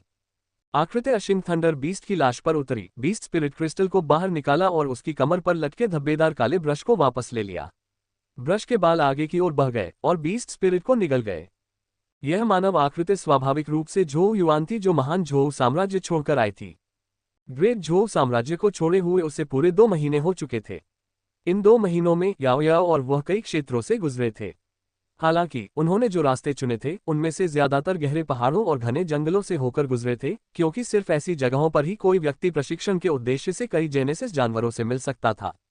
Ads by pub future. बहुत से अभिमानी प्रतिभाशाली लोग जल्द ही सेंट रिमेंस डोमेन में एकत्रित होंगे और उसे अपनी ताकत बढ़ाने के लिए हर एक सेकंड का उपयोग करने की आवश्यकता थी। तभी उसके अंतिम विजेता बनने की संभावना थोड़ी अधिक होगी। पिछले 2 महीनों के कठिन प्रशिक्षण ने उसे काफी हद तक प्रगति करने का मौका दिया था। क्यूई पोषण के उन्नत चरण तक पहुंचने के पहले से ही हल्के संकेत मिल रहे थे। विश्वास नहीं होता कि ग्रेड 2 अशिंग थंडर बीस्ट मेरे पूरे पावर पंच से भी नहीं बच सकता, झोउ युआन ने खुद से कहा, अपनी उपलब्धि पर थोड़ा गर्व महसूस करते हुए। आखिरकार साधारण क्यूई पोषण चरण के विशेषज्ञ भी ऐसे जानवर का सामना करने की हिम्मत नहीं कर सकते। क्या ये सचमुच खुश होने लायक है? बगल से एक स्पष्ट आवाज गूंजी। याओ याओ ने टुनटुन को अपनी बाहों में उठाया और झोउ युआन की ओर देखते हुए थोड़ा नाराज होकर कहा, पूरे 2 महीने के प्रशिक्षण के बाद भी तुम ओमनी पायथन क्यूई के चमत्कारों को सामने लाने में कामयाब नहीं हो सके, इसमें खुश होने की क्या बात है? ऊग। झोउ युआन अचंभित रह गया। याओ याओ ने असहाय होकर अपना सिर हिलाया। Omni Python QE grade 5 genesis QE है और पैतृक ड्रैगन शास्त्र से उत्पन्न हुई है। क्या आप वास्तव में मानते हैं कि यह साधारण जेनेसिस क्यूई की तुलना में थोड़ा अधिक शक्तिशाली और दबंग है? झोउ युआन ने अजीब सी हंसी निकाली और फिर ईमानदारी से कहा, कृपया मेरा मार्गदर्शन करें बड़ी बहन याओ याओ। पहले टुनटुन के लिए खाना तैयार करो। याओ याओ ने हल्के से ठहाका लगाया, जबकि टुनटुन ने स्वीकृति में भौंक दिया। झोउ युआन असहाय था। वह केवल इतना कर सकता था कि अशिंग थंडर बीस्ट को अपने कंधों पर उठा ले और अपने शिविर में वापस आ जाए, जहां उसने आग पर एक फ्रेम स्थापित किया और मांस भूनना शुरू कर दिया।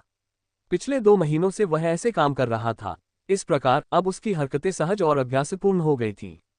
जब भुने हुए मांस की सुगंध धीरे धीरे उभरने लगी, तब याओ याओ ने अंततः अपना सुंदर हाथ उसके गाल पर रखा। उसके होठों पर एक हल्की सी मुस्कान थी जब उसने पूछा, क्या आपने हाल ही में ओमनी पायथन क्यूई में कोई बदलाव महसूस किया है? झोउ युआन सोच में पड़ गया और फिर उसने अपना सिर थोड़ा हिलाया। याओ याओ के लाल होठों के कोने नीचे की ओर मुड़ गए। टुनटुन, उसे दे दो। ये सुनकर टुनटुन उत्साह से उसकी बाहों से उठ खड़ा हुआ। उसकी आंखें चमक रही थीं और वह झोउ युआन को देख रहा था। रुको। झोउ युआन डर के मारे थोड़ा पीछे हट गया। Ads by pub future. Swish. हालांकि टुनटुन ने उसे अनदेखा कर दिया। उसका छोटा शरीर चमकता हुआ झोउ युआन के सामने आया और एक पंजा उस पर झपट पड़ा।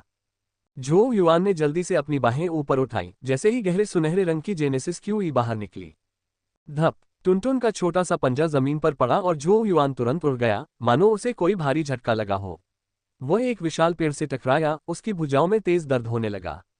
झोउ युआन ने दांत पीसते हुए कहा, तुम छोटे कमीने, उसी हाथ को काट रहे हो जो तुम्हें खिलाता है। भविष्य में और खाने के बारे में सोचना भी मत। याओ याओ ने हल्की हंसी निकाली। क्या तुमने प्रभाव के क्षण में अपने शरीर के अंदर जेनेसिस क्यूई में छोटे से बदलाव को महसूस किया?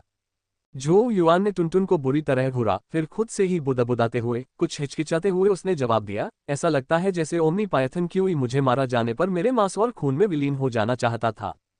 सच्चाई ये थी कि इस घटना के संकेत झोउ युआन को पहले ही पता चल गए थे। इसकी अनदेखी सिर्फ इसलिए की गई क्योंकि यह बहुत ही कमजोर था।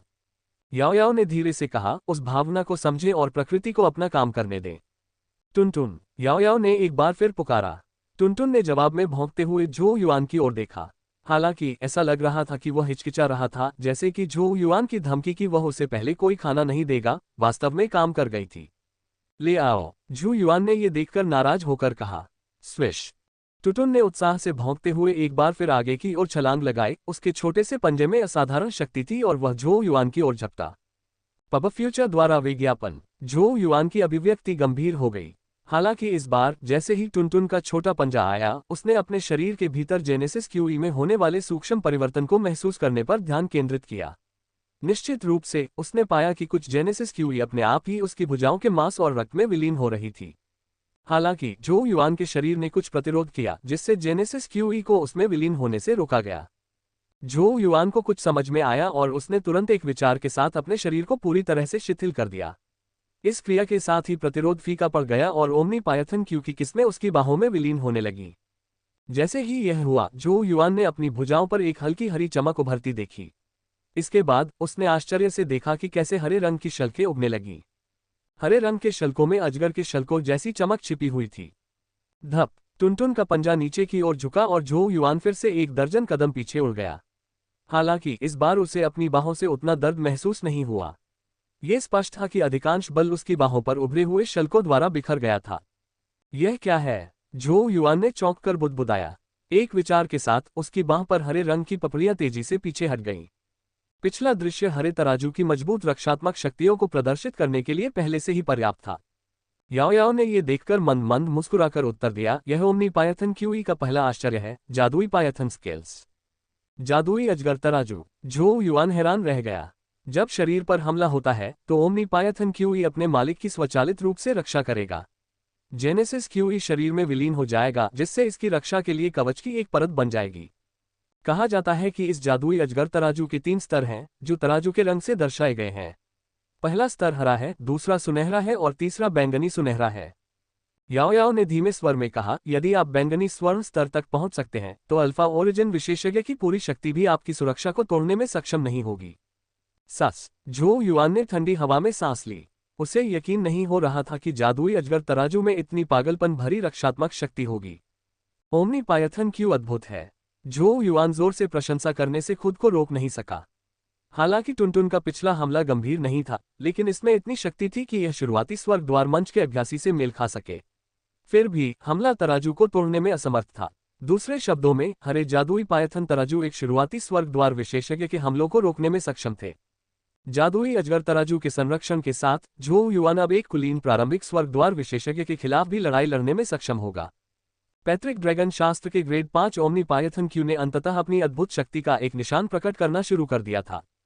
Ads by pub future. संपर्क टॉस साइट मैप दान करें मेनू दिखाओ।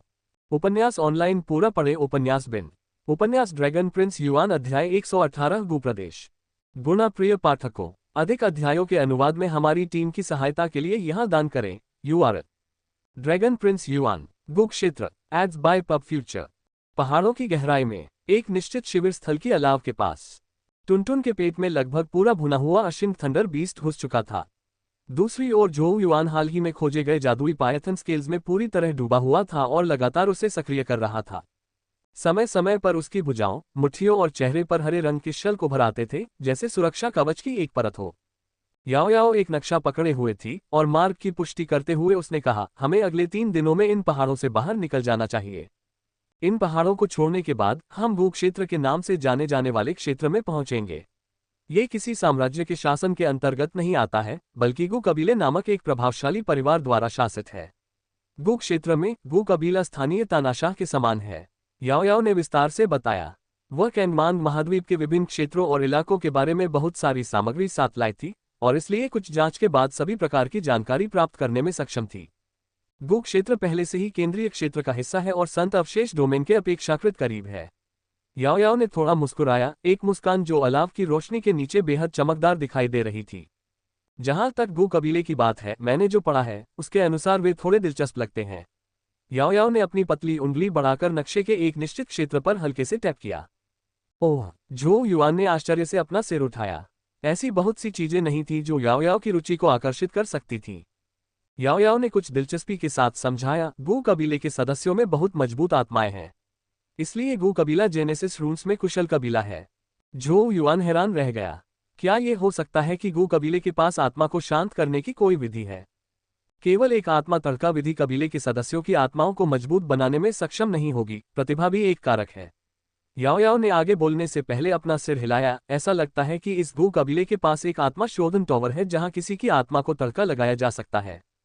झो युआन का दिल थोड़ा हिला, ये सोचकर कि गू कबीले के पास वास्तव में ऐसा खजाना था। उसकी आत्मा वर्तमान में मध्य भ्रमात्मक अवस्था में स्थिर हो चुकी थी और वह अधिक प्रगति नहीं कर पाई थी। यदि उसे आत्मा शोधन टॉवर में प्रवेश करने का मौका मिलता तो उसकी आत्मा उन्नत भ्रमात्मक अवस्था तक चढ़ने में सक्षम हो सकती थी। एक बार ऐसा हो जाने पर वह ग्रेड 3 जेनेसिस रून्स सीखने और उपयोग करने में सक्षम हो जाएगा। हालांकि स्पिरिट रिफाइनिंग टॉवर जैसे साधना खजाने पर निश्चित रूप से गू कबीले द्वारा कड़ी सुरक्षा रखी जाएगी और बाहरी लोग निश्चित रूप से प्रवेश करने में असमर्थ होंगे। इसलिए उसके पास ऐसे विचारों को त्यागने के अलावा कोई विकल्प नहीं था। Ads by pub future. Zhou Yuan ने खुद को याद करते हुए एक लंबी सांस ली और मुस्कुराते हुए कहा, ऐसे खजाने का हमसे कोई लेना देना नहीं है। इन पहाड़ों को छोड़ने के बाद हम सबसे पहले गू शहर में अपनी आपूर्ति को फिर से भर लेंगे और फिर सीधे सेंट रिमेंस डोमेन की ओर बढ़ेंगे। याओ याओ ने सहमति में सिर हिलाया। उसने वर्तमान में खींचे हुए झो युआन पर एक नजर डाली और कहा, आराम करने के बारे में सोच रहे हो? क्या तुमने ग्रेड 2 जेनेसिस रून्स का अभ्यास किया है जो मैंने तुम्हें सिखाया था? झो युआन का चेहरा कठोर हो गया। याओ याओ ने अपना सिर नीचे किया हुआ था। नक्शे को देखते हुए उसने एक लंबी आवाज में कहा, आराम मत करो। संत अवशेष क्षेत्र की ओर जाने वाले किसी भी व्यक्ति से निपटना आसान नहीं होगा और तुम्हारी मध्य क्यूई पोषण अवस्था की ताकत वास्तव में देखने लायक नहीं है। यदि तुम अपनी ताकत पर काम नहीं करोगे तो दूसरों के साथ प्रतिस्पर्धा कैसे कर पाओगे? यदि आप दुम दबाकर महान झो साम्राज्य में लौटने की योजना नहीं बना रहे हैं तो आपके लिए अच्छा यही होगा कि आप अच्छा व्यवहार करें। याओ याओ द्वारा डांटे जाने के बाद झो युआन थोड़ा उदास था, लेकिन वह केवल आज्ञाकारी रूप से एक जेड टैबलेट निकाल सकता था, अपनी कमर पर स्वर्गीय युआन ब्रश खींच सकता था और ग्रेड 2 जेनेसिस रून्स का अभ्यास करना शुरू कर सकता था जो याओ याओ ने उसे पिछले 2 महीनों के दौरान सिखाया था। 3 दिन बाद झो युआन चुपचाप एक पहाड़ पर बैठा था। उसके आसपास की जेनेसिस क्यूई सफेद रंग की धागों में बदल गई जो सांस लेते समय उसकी नाक में चली गई। जैसे ही उत्पत्ति क्यूई की बाढ़ आई, गहरे सुनहरे उत्पत्ति क्यूई झो युआन के क्यूई निवास में उभर आए। एक गहरे सुनहरे अजगर की सिलहूट धीरे धीरे फुफकारते हुए अंदर दिखाई दे रही थी। जैसे ही अजगर की आकृति ने सांस ली, शरीर में प्रवाहित जेनेसिस क्यूई पूरी तरह से चूस ली गई। ये प्रशिक्षण 2 घंटे तक चला। उसके बाद झो युआन की आंखें धीरे धीरे खुली। उसकी आंखों में एक गहरे सुनहरे रंग की चमक भर गई क्योंकि उसके चारों ओर तेजी से बढ़ती हुई जेनेसिस क्यूई अचानक से लगातार ऊपर उठने लगी। जेनेसिस क्यूई हवा के साथ टकराती हुई लग रही थी, जिससे गड़गड़ाहट की आवाजें निकल रही थीं, जबकि जिस चट्टान पर वह बैठा था उस पर दरारें पड़ने लगी थीं। उन्नत क्यूई पोषण चरण। झो युआन के चेहरे पर खुशी की लकीरें उभर आईं क्योंकि उसने अपने क्यूई निवास में जोरदार उत्पत्ति क्यूई महसूस की। 2 महीने के कठिन प्रशिक्षण के बाद उसकी उत्पत्ति क्यूई साधना अंततः एक बार फिर आगे बढ़ गई थी और उन्नत क्यूई पोषण चरण में प्रवेश कर गई थी। उन्नत क्यूई पोषण चरण तक पहुंचने के बाद झो युआन अब स्वर्ग द्वार चरण के एक कदम करीब था। उसके और घमंडी प्रतिभाशाली लोगों के बीच की खाई धीरे धीरे कम होती जा रही थी। ओह! झो युआन के मुंह से एक सफेद हवा का झोंका निकला। एक छलांग के साथ वह जमीन पर उतरा जहां याओ याओ ने टुनटुन को गोद में उठाकर उसे एक नजर देखा और संतुष्टि से सिर हिलाया। तुम आखिरकार आगे बढ़ गए हो। आखिरकार 2 महीने की ट्रेनिंग बेकार नहीं गई। चलो चले, इन पहाड़ों को छोड़ने का समय आ गया है। याओ याओ ने धीरे से मुड़कर देखा। उसके कदम हल्के थे और वह धीरे धीरे पहाड़ों से बाहर निकलने लगी। झो युआन ने अपना सिर उठाया और दूर तक देखा। वह पूरे 2 महीने से इन पहाड़ों में बंद था। बाहरी दुनिया शायद अब तक उत्साह से भर चुकी होगी, है ना? झो युआन और याओ याओ को पहाड़ों से बाहर निकलने में आधा दिन लग गया। रास्ते में मनुष्यों के निशान अधिक से अधिक प्रचुर मात्रा में दिखाई देने लगे। जैसा कि उन्होंने अनुमान लगाया था, उनमें से अधिकांश युवा थे जो युवा ऊर्जा से भरे हुए थे और स्पष्ट रूप से संत अवशेष डोमेन के लिए लक्ष्य बना रहे थे। झो युआन और याओ याओ ने भी काफी ध्यान आकर्षित किया। अधिक सटीक रूप से कहें तो लगभग हर नजर याओ याओ पर टिकी थी, जो उसकी सुंदरता पर विस्मय से भरी हुई थी। जैसे ही वे मुख्य सड़क पर आगे बढ़े, उन्हें कुछ ही देर में एक विशाल शहर दिखाई दिया। शहर सादा और देहाती लग रहा था, जबकि शहर के दरवाजों के ऊपर 2 बड़े शब्द उकेरे गए थे। गो शहर, गो कबीले का शहर। गो शहर काफी भव्य था। लोग आते जाते रहते थे, जिससे ये शहर चहल पहल से भरा हुआ था, जो इस बात का सबूत था कि यह शहर निश्चित रूप से एक बेहद लोकप्रिय जगह थी। झो युआन और याओ याओ ने शहर में प्रवेश किया तो पाया कि यह अनेक ऊंची मीनारों से भरा हुआ था, जो कि महान झो शहर से भिन्न शैली थी। दोनों शहर में घूमते रहे और आखिरकार एक बड़ी दुकान के सामने रुक गए। जब उन्होंने अपना सिर उठाया तो प्रेशियस ट्रेजर्स पेविलियन के 3 शब्द नजर आए। लोगों की एक स्थिर धारा प्रवेश द्वार से अंदर बाहर आती जाती रही, जो इस बात का संकेत था कि यह काफी लोकप्रिय था। झो युआन और याओयाओ ने एक दूसरे को देखा और अंदर चले गए। झो युआन के दैनिक जेनेसिस रून अभ्यास के लिए जेड की गोलियां, विभिन्न प्रकार के जानवरों का खून और अन्य पूरक सामग्री की आवश्यकता थी।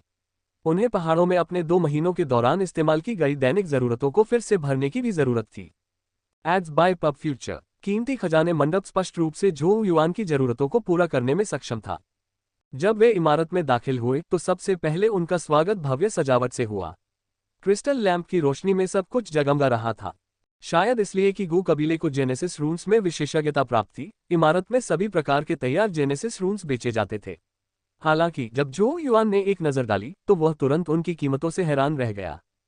ग्रेड 2 जेनेसिस रून की कीमत कई हजार जेनेसिस क्रिस्टल की गारंटी राशि तक पहुंच गई थी, जबकि ग्रेड 3 जेनेसिस रून की कीमत 10,000 से अधिक है। ग्रेड 4 जेनेसिस रून्स दुर्लभ थे, उनकी कीमतें हजारों में पहुंच गईं, जबकि स्टॉक भी कम था। ये सोचना कि जेनेसिस रून वास्तव में इतना महंगा होगा। झो युआन ने अनजाने में अपने होंठ चाटे और फिर याओयाओ की ओर देखा। उसकी युद्ध रणनीति में ज्यादातर जेनेसिस रून फेंकना शामिल था। दूसरे शब्दों में, वह अपने विरोधियों को पैसे से कुचल रही थी। एक हाथ के झटके से हजारों जेनेसिस क्रिस्टलों को लापरवाही से फेंकना, यहां तक कि अल्फा ओरिजिन विशेषज्ञ भी इस तरह की बौछार का सामना करने में सक्षम नहीं होंगे। याओयाओ ने झो युआन पर कोई ध्यान नहीं दिया। उसका ध्यान कुछ घिसे पिटे और क्षतिग्रस्त पाठों पर था जिन्हें एक प्रदर्शन में रखा गया था। उन पाठों पर बुरी तरह क्षतिग्रस्त प्राचीन जेनेसिस रून्स देखे जा सकते थे जो शोध के लायक थे। जाओ टुनटुन के लिए कुछ खाना खरीदो। अपने पैरों को हिलाए बिना याओयाओ ने टुनटुन को झो युआन की ओर फेंक दिया। झो युआन ने टुनटुन को पकड़ लिया। जानवर की छोटी आंखों की तुलना में इंसान की आंखें बड़ी थीं क्योंकि वे एक पल के लिए एक दूसरे को घूर रहे थे। अंत में झो युआन ने असहाय रूप से सिर हिलाया, एक बार याओयाओ को पुकारा और फिर पलटकर दूसरे क्षेत्र में फिर से आपूर्ति करने के लिए चला गया। आपूर्ति क्षेत्र में झो युआन को एक परिचारिका मिली और उसने उसे अपनी जरूरत की सभी चीजों की सूची दी। बाद में उसने उसे सामान तैयार करने से पहले बैठने के लिए आमंत्रित किया। इस प्रकार झो युआन वहीं बैठा रहा। टुनटुन उसकी गोद में थी और वह प्रतीक्षा कर रहा था। हालांकि जब वे इंतजार कर रहे थे तो झो युआन को अचानक लगा कि कोई अजीब सी निगाहें उसकी ओर देख रही हैं। उसने तुरंत थोड़ा भौहें सिकुड़ी और पीछे मुड़ा, लेकिन जो उसने देखा उससे वह दंग रह गया। उसके पीछे कुछ दूरी पर एक सुंदर लड़की खड़ी थी, जिसके लंबे हरे बाल थे। उसकी आंखें बाहर निकल रही थीं, वह उसे घूर रही थी, जबकि उसके छोटे से मुंह के एक कोने से चमकती हुई लार टपक रही थी। झो युआन हरे बालों वाली लड़की को देखकर चकित रह गया। ये वह क्षण था जब वह तेजी से आगे बढ़ी। तभी झो युआन को एहसास हुआ कि उसकी नजर उस पर नहीं, बल्कि टुनटुन पर केंद्रित थी। हाँ, झो युआन ने सतर्कता से हरे बालों वाली लड़की को देखा। उसने अपने मुंह के कोने पर चमकती लार को पोंछा। उसकी बड़ी आंखों में काला और सफेद साफ साफ दिखाई दे रहा था, जो झो युआन को घूरते हुए जलती हुई वासना से फटती हुई लग रही थी। और उसने इतनी मीठी आवाज में कहा कि कोई भी अनजाने में कांप उठेगा। छोटे भाई, इस छोटे जीव को मुझे बेच दो। मैं कोई भी कीमत चुकाने को तैयार हूँ। Ads by pub future. संपर्क टॉस साइट मैप दान करें मेनू दिखाओ। उपन्यास ऑनलाइन पूरा पढ़े। उपन्यास बिन। उपन्यास ड्रैगन प्रिंस युआन अध्याय 119 हरे बालों वाली लड़की। गुणा प्रिय पाठकों, अधिक अध्यायों के अनुवाद में हमारी टीम की सहायता के लिए यहाँ दान करें। URL dragon Prince Yuan C 119 हरे बालों वाली लड़की। Ads by pub future. Tuntun खरीदे। झो युआन इन शब्दों से स्तब्ध रह गया। कुछ ही देर बाद उसके चेहरे पर हंसी और रोने का मिलाजुला भाव दिखाई दिया। टुनटुन भी हरे बालों वाली लड़की के इरादों को समझ गया और उसे ऐसे घूरने लगा जैसे वह किसी मूर्ख को देख रहा हो। नहीं बेचूंगा। झो युआन ने अपना सिर हिलाया और साफ इनकार कर दिया। वह जानता था कि उसकी बाहों में मौजूद ये छोटा सा प्राणी कितना हिंसक हो सकता है, और उसे पूरा यकीन था कि अगर उसने अपना सिर हिलाने की हिम्मत की तो ये छोटा सा प्राणी उस पर पंजा मारेगा, जिससे वह तुरंत अपंग हो जाएगा। झो युआन का दृढ़ और निर्णायक उत्तर सुनने के बाद ही टुनटुन की आंखें संतोष से भर उठीं। उसने आगे बढ़कर झो युआन की बांह पर पंजा मारा, मानो उसकी चतुराई की तारीफ कर रहा हो। झो युआन के जवाब के कारण हरे बालों वाली लड़की थोड़ी चिंतित हो गई और जल्दी से बोली, इसे मुझे बेच दो छोटे भाई। मैं 5 मिलियन जेनेसिस क्रिस्टल की पेशकश करती हूँ। टुनटुन को घूरते हुए उसकी आंखें धधकती हुई वासना से भर गईं। दूसरे लोग शायद यह न समझ पाए कि टुनटुन कितनी अद्भुत थी, लेकिन उसके पास एक अनोखी विधि थी जो उसे बताती थी कि यह कितना अद्भुत था। 5 मिलियन जेनेसिस क्रिस्टल। झो युआन इस भयानक राशि से बुरी तरह डर गया। उसकी आंखों में घबराहट थी क्योंकि वह उनके सामने खड़ी हरे बालों वाली लड़की को देख रहा था। 5 मिलियन जेनेसिस क्रिस्टल व्यावहारिक रूप से महान झो साम्राज्य के लिए पूरे वर्ष का राजस्व था। आखिर ये लड़की कौन थी? उसे विश्वास नहीं हो रहा था कि वह इतनी बड़ी कीमत बताने की हिम्मत करेगी। हरे बालों वाली लड़की की आंखों में लगभग कट्टरता भरी नजर से यह स्पष्ट था कि वह शेखी नहीं बघार रही थी और वास्तव में इतनी बड़ी रकम निकालने में सक्षम थी।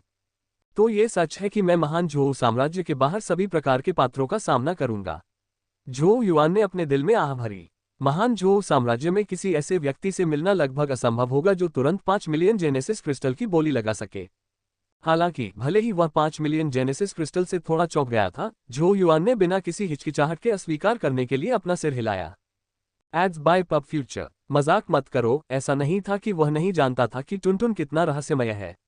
सिर्फ ये तथ्य कि यह पहले से ही एक बच्चे के रूप में अल्फा ओरिजिन चरण की ताकत रखता है, इसका मतलब है कि यह निश्चित रूप से परिपक्व होने पर अतुलनीय रूप से भयानक हो जाएगा। 5 मिलियन जेनेसिस क्रिस्टल एक आश्चर्यजनक राशि की तरह लग सकते हैं, लेकिन ये टुनटुन की तुलना में पूरी तरह से असमर्थ था। बार बार मना करने पर हरे बालों वाली लड़की ने बेचैनी में अपने पैर पटकने शुरू कर दिए और उसके गोरे माथे पर पसीना आ गया। उसने अपना सिर नीचे किया और अपने बेदाग छोटे हाथ के पीछे देखा जहां एक चमकता हुआ पैटर्न दिखाई दे रहा था। यह पैटर्न इस समय बहुत तेज गर्मी दे रहा था। यह चमकता हुआ पैटर्न जेनेसिस बीस्ट की रक्त रेखा का पता लगा सकता है। रक्त रेखा जितनी मजबूत होगी वह उतनी ही गर्म होगी। जहां तक वर्तमान में उससे निकलने वाली तीव्र गर्मी का सवाल है, उसने कभी भी इसे इस स्तर तक पहुंचते हुए महसूस नहीं किया था, यहां तक कि जब उसने लिटिल फ्रॉस्ट को प्राप्त किया था तब भी नहीं। दूसरे शब्दों में, उसकी आंखों के सामने मौजूद छोटे जीव की रक्तरेखा लिटिल फ्रॉस्ट से भी अधिक मजबूत थी, जिसमें बर्फीले फीनिक्स रक्तरेखा का एक छोटा सा हिस्सा होता है। उसके लिए ये लगभग घातक आकर्षण है। हरे बालों वाली लड़की ने अपने दांत पीस लिए, उसके सिर में बलपूर्वक कुछ करने की हल्की सी इच्छा पैदा हो गई। क्यों न उस छोटे से जीव को छीन लिया जाए, जेनेसिस क्रिस्टल को पीछे छोड़ दिया जाए और भाग जाया जाए। मानो हरे बालों वाली लड़की के इरादों को भांपते हुए उसके कपड़े एक पल के लिए खिसक गए और एक छोटा सा बर्फीला नीला पक्षी उसके कॉलर से निकला, जिसकी आंखें अत्यधिक ठंडी क्यूई से भरी हुई थीं और वह झो युआन की ओर देख रहा था। आसपास की हवा में बर्फ जमने लगी। बर्फीले नीले रंग के पक्षी के प्रकट होने पर झो युआन की आंखें अचानक सिकुड़ गईं, जबकि उसकी भौहों के बीच की आत्मा एक पल के लिए कांप उठी। जाहिर तौर पर उसे एक शक्तिशाली खतरे का आभास हुआ। पक्षी को देखते ही उसका चेहरा तुरंत गंभीर हो गया। पक्षी स्पष्ट रूप से कोई साधारण प्राणी नहीं था। ये लड़की तो और भी कमतर है। झो युआन की आंखों में सावधानी भर गई।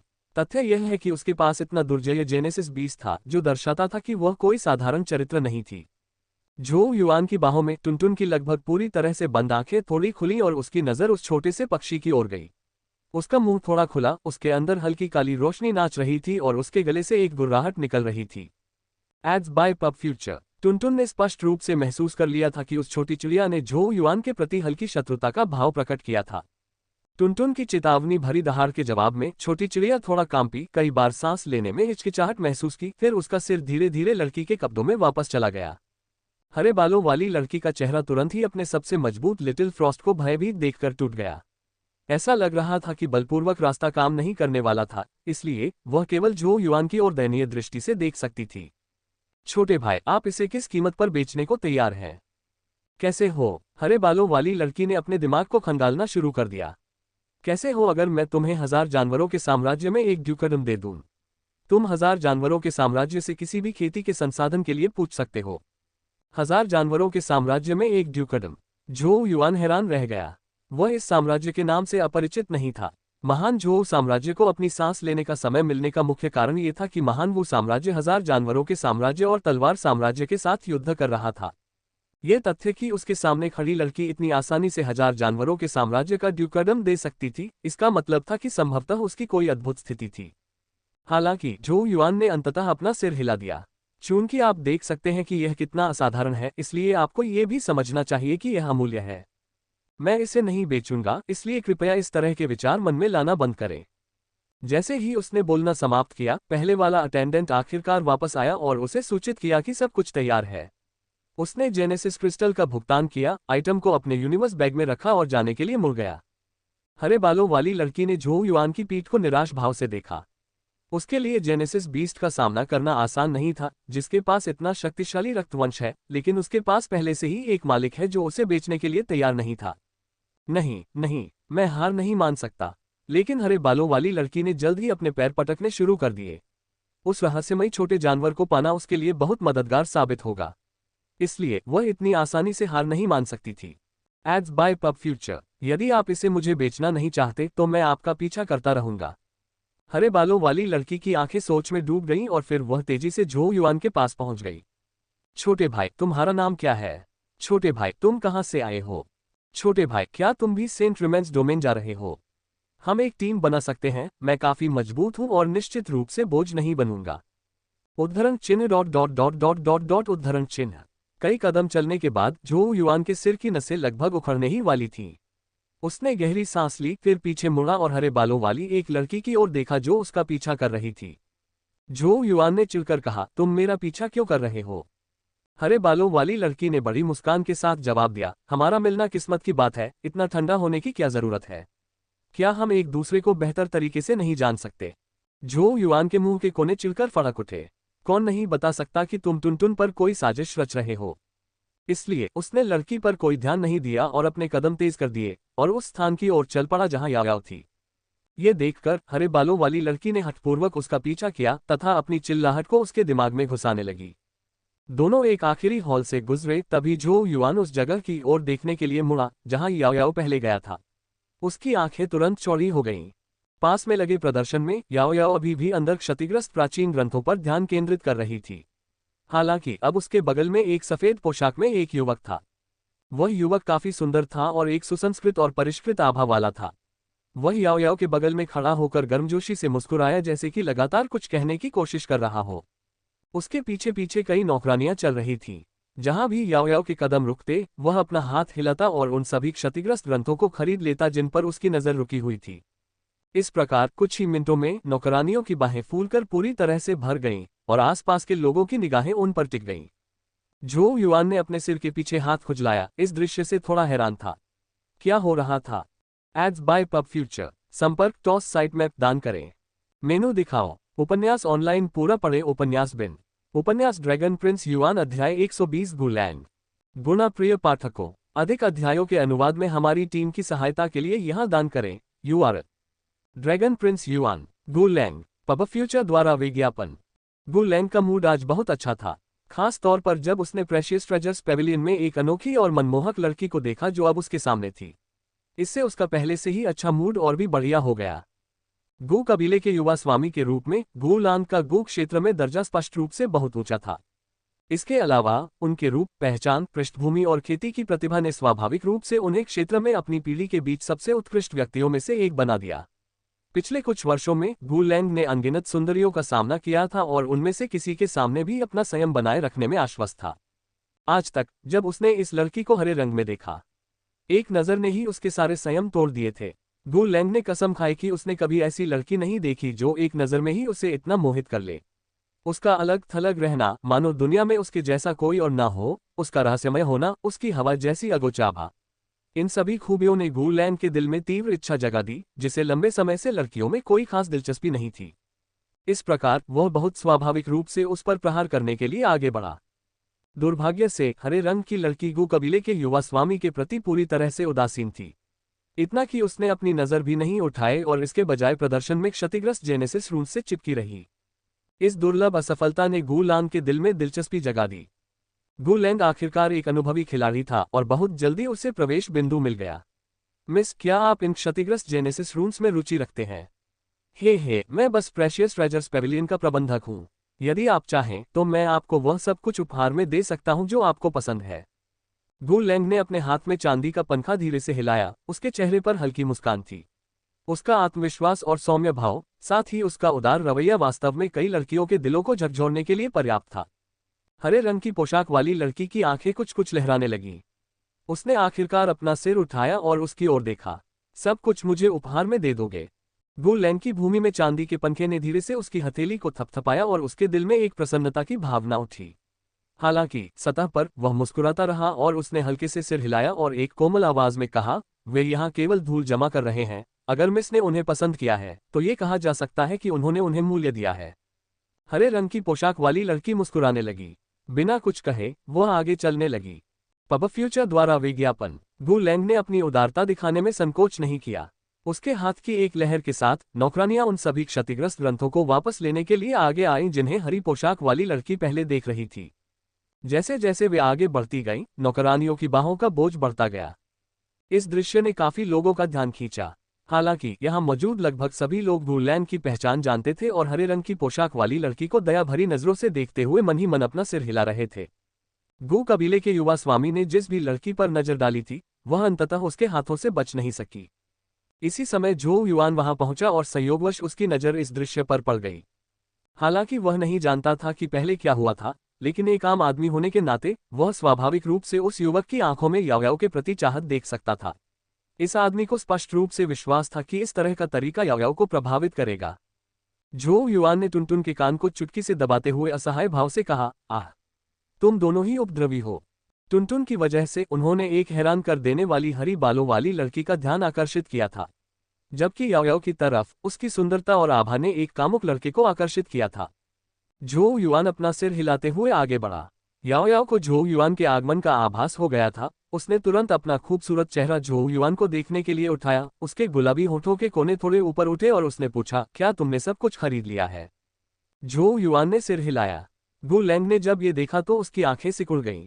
वह स्वाभाविक रूप से महसूस कर सकता था कि झो युआन के साथ बातचीत करते समय याओयाओ थोड़ा और जीवंत हो गई थी। ये स्पष्ट था कि उनके बीच का रिश्ता साधारण नहीं था। हालांकि गु लैंग ने अपने चेहरे पर दयालु मुस्कान बनाए रखी और झो युआन की ओर हाथ जोड़कर अभिवादन किया। मैं गु लैंग हूँ, गु कबीले का सदस्य हूँ। गु वंश हुआ। झो युआन की अभिव्यक्ति अपरिवर्तित थी। झो युआन। गु लैंग ने झो युआन को देखा। उसकी आंखों में एक दयालु मुस्कान थी, जबकि उसकी आंखों की गहराई में तिरस्कार की एक लगभग अदृश्य रेखा उभरी हुई थी। उसने स्पष्ट रूप से पहले ही पता लगा लिया था कि झो युआन केवल कुपोषण चरण में था। ऐसी शक्ति को मध्य क्षेत्र में केवल सामान्य ही माना जा सकता था, जहां अब प्रतिभाएं प्रचुर मात्रा में थीं। साथ ही इससे यह भी पता चला कि झो युआन के पास कोई अत्यधिक शक्तिशाली समर्थक नहीं था, अन्यथा वह इतनी प्रगति तक सीमित नहीं होता। गु लैंग ने झो युआन की तरफ नहीं देखा। उसकी नजर याओयाओ की तरफ मुड़ी और वह मुस्कुराया। मैंने अभी भी तुम्हारा नाम नहीं पूछा है मिस। याओयाओ ने अपने पीछे खड़ी नौकरानियों की बाहों में पड़े क्षतिग्रस्त पाठों की ओर इशारा करते हुए पूछा, क्या ये सभी मेरे लिए हैं? गु लैंग मुस्कुराया। बेशक, इन्हें रख लो। याओयाओ ने झो युआन की ओर देखा। झो युआन के मुंह के कोने एक पल के लिए फड़क उठे। इससे पहले कि वह आगे बढ़े, नौकर लड़कियों से क्षतिग्रस्त पाठ प्राप्त किए और उन्हें अपने यूनिवर्स बैग में रख लिया। गु लैंग के चेहरे पर मुस्कान और भी बढ़ गई जब उसने याओयाओ को उसके उपहार स्वीकार करते देखा। ऐसा लग रहा था कि उसने पहला कदम पहले ही पूरा कर लिया है। हरे रंग की लड़की जल्द ही उसका खिलौना बन जाएगी। हे मिस, आप एक अपरिचित चेहरा हैं और मुझे लगता है कि आप अभी अभी यहाँ आए हैं। क्यों न मैं आपका मेजबान बन जाऊं और आपको चारों ओर घुमाऊं? गु लैंग मुस्कुराया। चल दर। हालांकि उसके बोलने के तुरंत बाद याओयाओ ने झो युआन को इशारा किया और फिर मुड़कर जाने लगी। गु लैंग के चेहरे पर भाव कठोर हो गए। घटनाओं के इस मोड़ से वह थोड़ा चकित हो गया। स्क्रिप्ट ऐसी नहीं होनी चाहिए। क्या दूसरे पक्ष को उसका उपहार स्वीकार करने के बाद अगले चरण पर नहीं जाना चाहिए? पब फ्यूचर द्वारा विज्ञापन। यह क्या था? खाना खाने के तुरंत बाद चले जाना। झो युआन ने गु लैंग की तरफ एक नजर